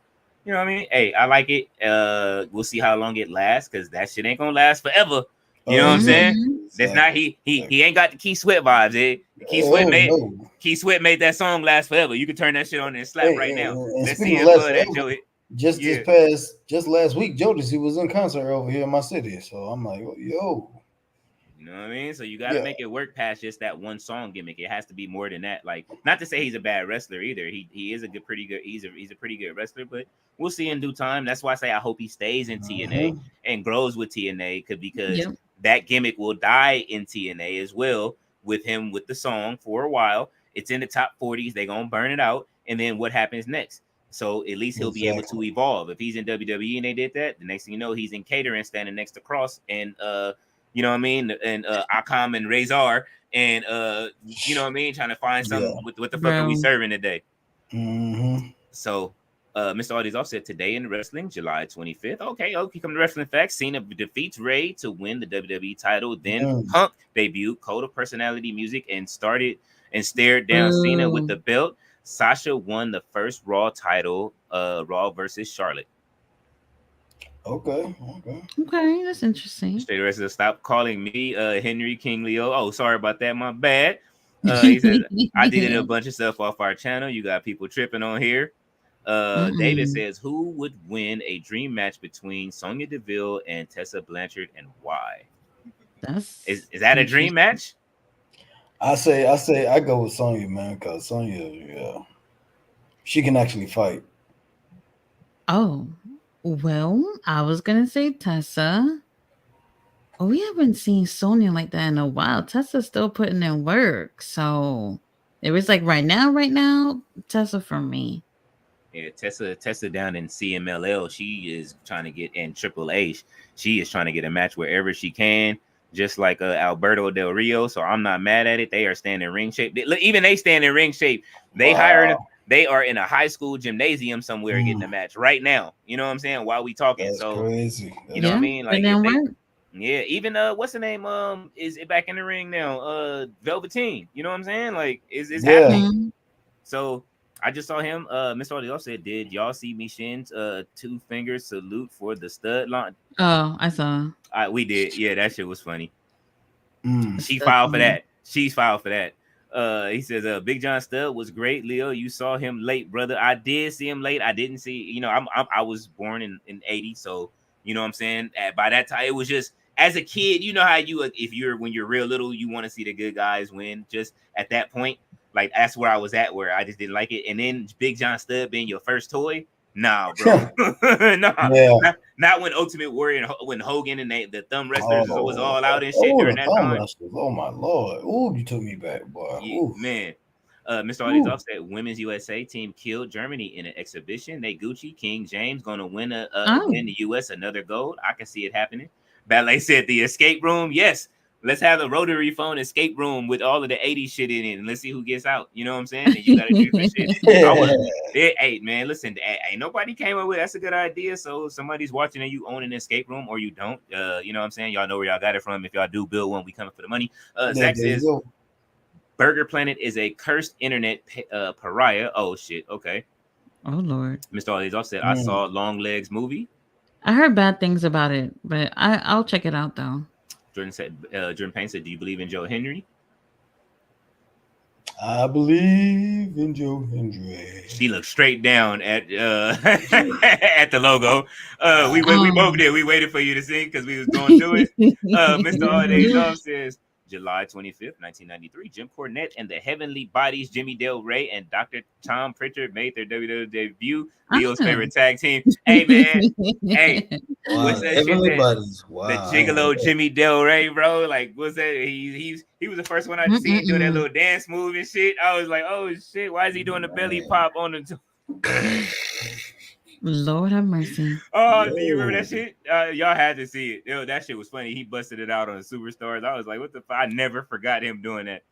Dave Valentine said Jordan Payne go away with that Joe Hendry stuff for real. Oh shit. Come on, don't hate on nobody's purpose, man. Joe Hendry is doing good things in wrestling. Little kids love him. I'll say this. I haven't been sold yet. We'll see. He's gonna have to have a banger of a match. Let me see him and Nick. Well, we did get to see a glimpse of him and Nick Nemeth, so maybe they'll fight over the title. And Nick Nemeth is in good shape. But he can give anybody a good match. That's kind of like Seth Rollins. You know what I'm saying? So he has to fight somebody that actually. I want to see him fight somebody. I want to see him fight a Seth Rollins and a Nick Nemeth. Let me see him against those dudes, and then I'll believe in Joe Hendry. You know what I'm saying? Like you got to get through the gauntlet. It's a gauntlet of wrestlers that you got to get through. Who else over in TNA do he got to get through, Tati? That's over there right now, you think? If he hasn't fought him. It's not that so much. I think it's the character. It's like it. I don't want to say it reminds me of Orange Cassidy. It's one of those things where it's like it's gonna get old quick. Yeah. It's that. That's what it is. I mean, the only thing I agree with Jim Cornette on is calling him Pockets right now. You know what I'm saying? That shit got old. You know what I'm saying? Yeah, that's it. You know what I'm saying? The Tropical Chief and Pockets are the two names that he gets. Zach says he's most famous for eating a worm in order to impress people who swiftly shut him down, creeping and disabled woman, and being a well-known menace among New York bars for behaving poorly. I mean, I mean, shit. The boogeyman ate worms too, and he still does. I think it's a part of his diet at this point. Well, damn. Jordan Payne says, "Do y'all think Billy Starks will be ROH world champion? Absolutely not. That's for me. I don't know about y'all, Tati. Maybe not right. Definitely not right now. Absolutely. I don't know. Ballet said the Tropical Chief. Thoughts on the Wyatt Six? I think it's getting old now. What? It just began now. Well, I gotta say this. When they first came out, they had a hell of a pop when they initially came out, and they, everybody was up there looking all dead and bodies laying everywhere. But what got me concerned, a couple of weeks after, when Taylor Rotunda came out there as himself and hardly got any reaction at all, that scared me. I was like, Houston might have a problem. But to his credit, on Monday, I don't know how many people called me or sent me messages and people in post when they saw him hit that Sister Abigail. They like, man, I shed a tear because I saw I saw Bray all in that, and people were happy to see him in character.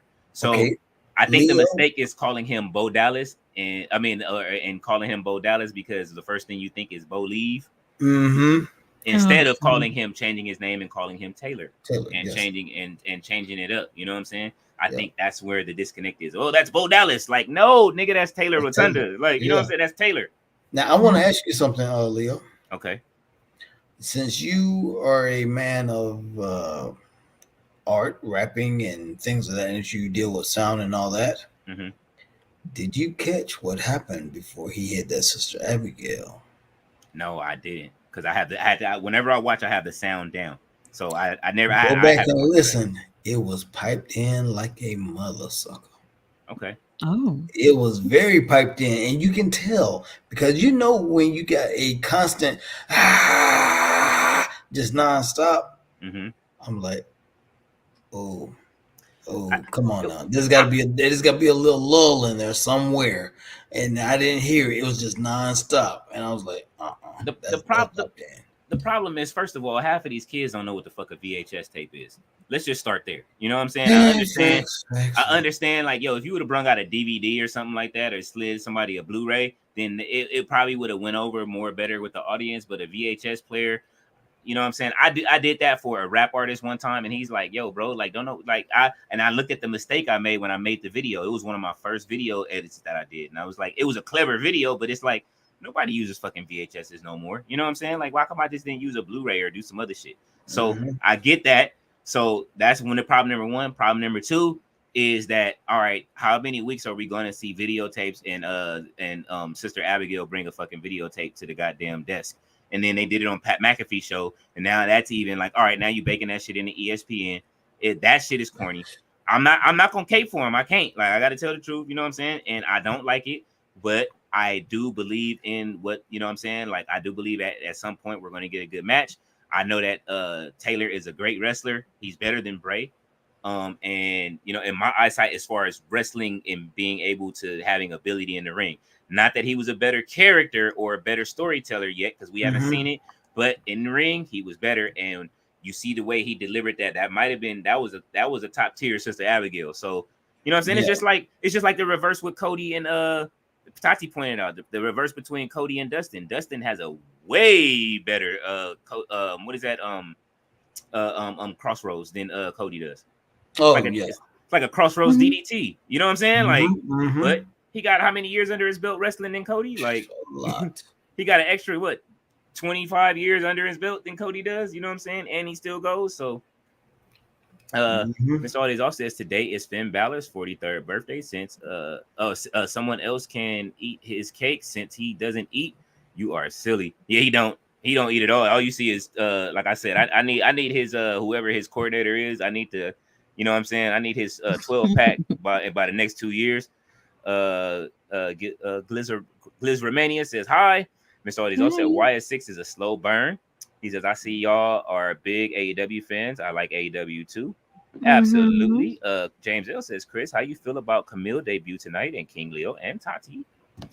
I didn't get to see that part, unfortunately, so I will have to go back and check that out. I think it was okay. There wasn't really a reaction from the crowd. That's what killed it.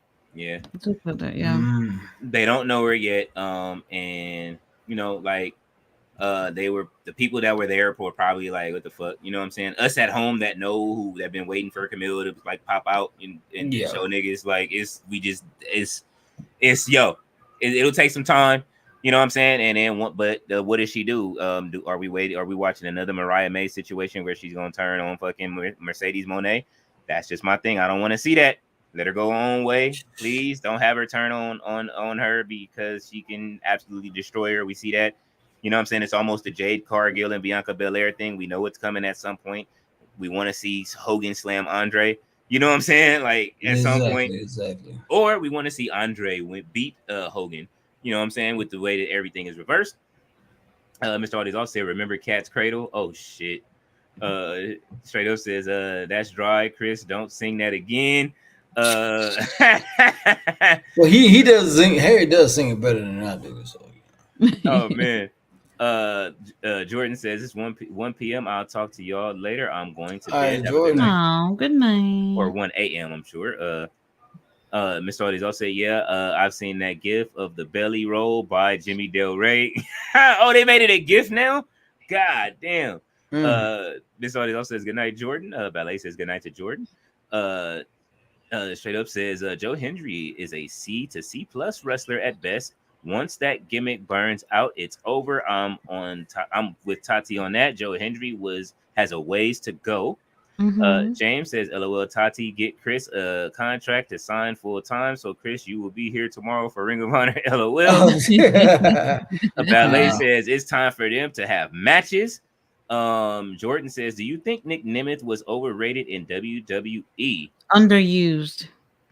Yeah, he Yeah, was. he was not overrated. He was way underused. Like I say, I'll go back. Like I said yesterday, that ladder match between him and Brody Lee at whatever, I always forget the event.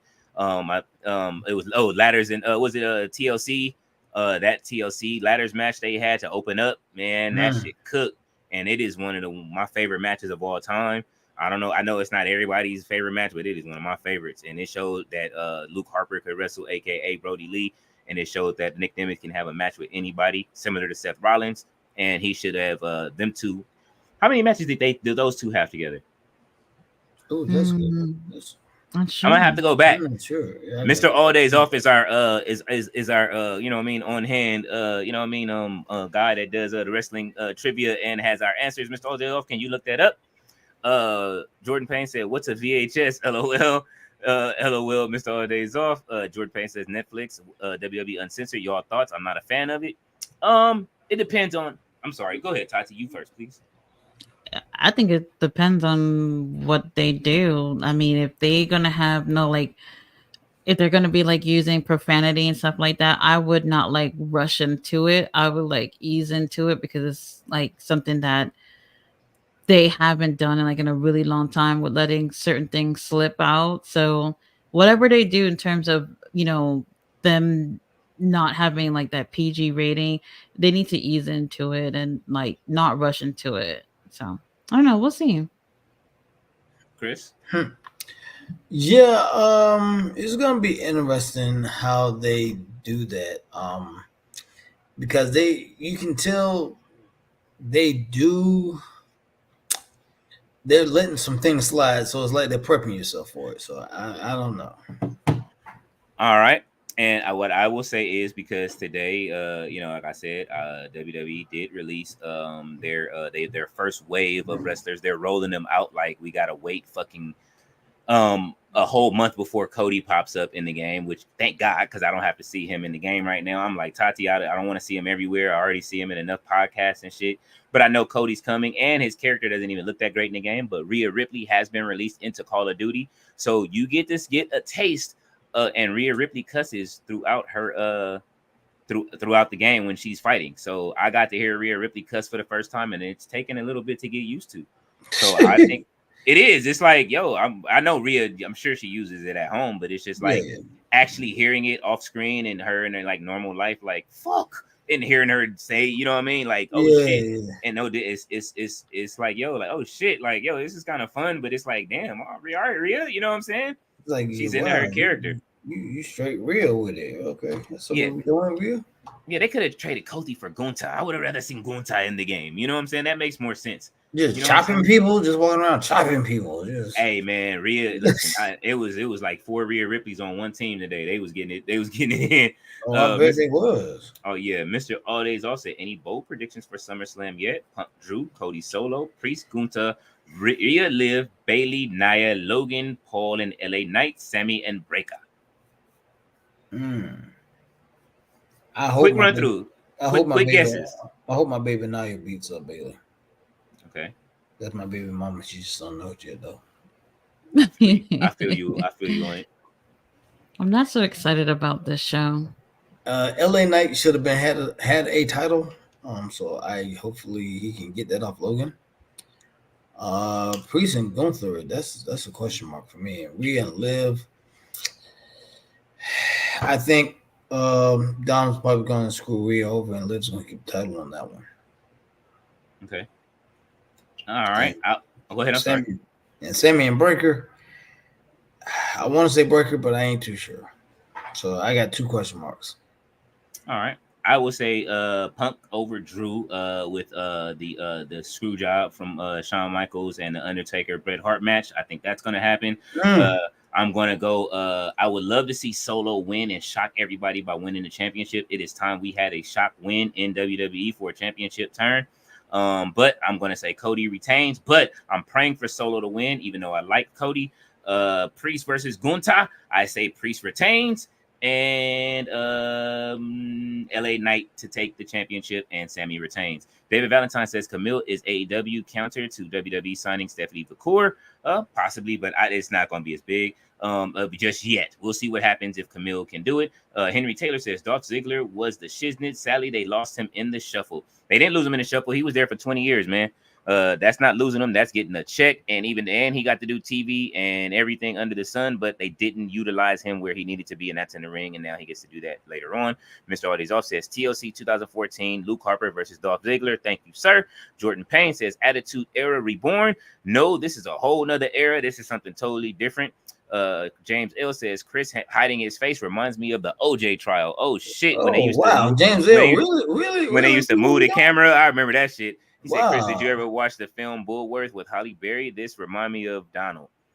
Yes, I have. Yes, I have. Jordan Payne says, do you think Solo will beat Cody at SummerSlam? I am hoping so. Solo to Don. We are tribal purists over here on the channel. Ballet says Solo to Don. Jordan Payne says, sorry, I couldn't go to sleep. LOL. Listen, we are almost at the end of the comment section. Tati is about to grab the Undertaker. Ballet says, Conta. Johnny Bean says, I haven't seen Tati stay this long until Jericho was on TV. Hi, guys. Mr. Odell says they didn't have hologram on Dynamite tonight. No, he will probably be on Collision this weekend. And Johnny Bean says, LOL, what a classic. And this was a classic stream. We have made it through the comment section, you guys. Y'all know we'll be back tomorrow. Y'all did hold us hostage. And this is partially my fault because yesterday's stream was cut short. So I do apologize. But Tati, and I do take responsibility for some of that too, for coming on, guys. We appreciate it. Absolutely, well, it was fun, man. Thank you. I had fun. I had a blast coming on with you guys. So. Absolutely. Henry Taylor says I was talking about the last couple of years, Leo, not Ziggler whole career. Oh, what shit? Well, the last couple of years he was in what NXT. Right. Yeah, he was. They didn't really do much with him. Mm-hmm. I went with Tati. They didn't do much with him. He was in NXT, and then after that, he sat in catering again, and then he had a couple of more matches on the main roster. They let him go, and now in TNA in this last 6-month period, he's been cooking. Yeah, he been on it. It took that bit off Moose, but that's with a Joe Hendry pin at that. Jordan Payne says Bloodline versus Roman's team. That's if Roman does come back in time. I'm hoping to see it because if I'm ringside, I'm taping that up and will be live on the channel, and I'm sending all of that to Tati. I'm gonna make sure she gets her Roman pictures. Mr. Olazoff said that was dope. Ballet said that's Jeannie. Ballet said she said that's fine. Jordan Payne says, Mr. Olazoff said thanks, Chris. Jordan Payne says, who will be Roman's group in the future? The time will tell. He needs to make amends with all of his cousins for turning. And Mr. Audioff said, is Chris going to be around for SummerSlam? Well, it depends. Definitely. I know that we were talking about a super duper stream with a whole bunch of us getting together. Tati, are you going to be around for the SummerSlam, or you don't know yet still? I don't know because I'm going to Dallas that weekend for Collision. Right, I keep forgetting. So I will get back to you on that. Yes, well, if the Tati Taker is around, she usually puts all, when we have the super streams together. So I kind of like wait. Definitely Sandman was talking about it. No Chill. He said he's taking the day off for that. Uncle Todd said he wants to be around for it. So, like if but y'all know, like I'm gonna prioritize making sure that we're live for Collision 2 as well for that night because we are looking for Tati. Like, where's Waldo in the crowd? Anyway, oh Lord, that's gonna be a long night, boy. We seen her last week. We was like, because everybody was looking, and we saw they showed the back of Tati with her sign first before they showed her face. But did you clip yourself up yet, Tati, from when they showed you on camera? Oh, actually, it didn't. Thanks for reminding me. I'll do that. Yes, please do. Jordan Payne says Jay Uso, Jimmy Uso, Sammy, and Roman. But no, like I said, he has to make amends with all of them, and that's going. Jay Uso is cooking right now. Mr. Odezal says free Uncle Jamar. Hey man, Jamar. Hopefully he will be back. He said Lord Jamar. Man, listen. Hopefully Jamar will be back. We will hit him on the back channels and see where he's at. And Well, we you have talking made about Lord Jamal from no, no, Brand no, Nubian? no, Bro? I'm no, like, no, wait a no, minute, no, no, no. what? We have our own Lord Jamal that comes to the I'm like, Tati verse. He I'm does like, wait a Ring of minute, when they get locked up? No, man, no. Nah, he comes to our channel. He the One for transformational all, Brand scientist. Nubian.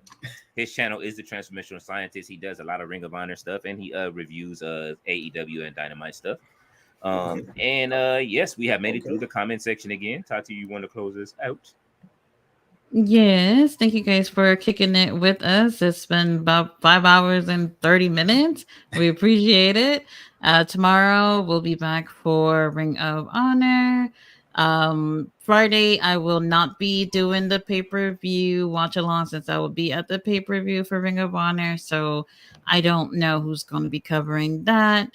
Um, King Leo has SmackDown on Friday and Rampage. And also, guys, please subscribe to Chris and Harry's channel. I did put it right there at the top of the comment section. You guys can click on it and go ahead and subscribe. Chris, is there anything you want to plug in before we go?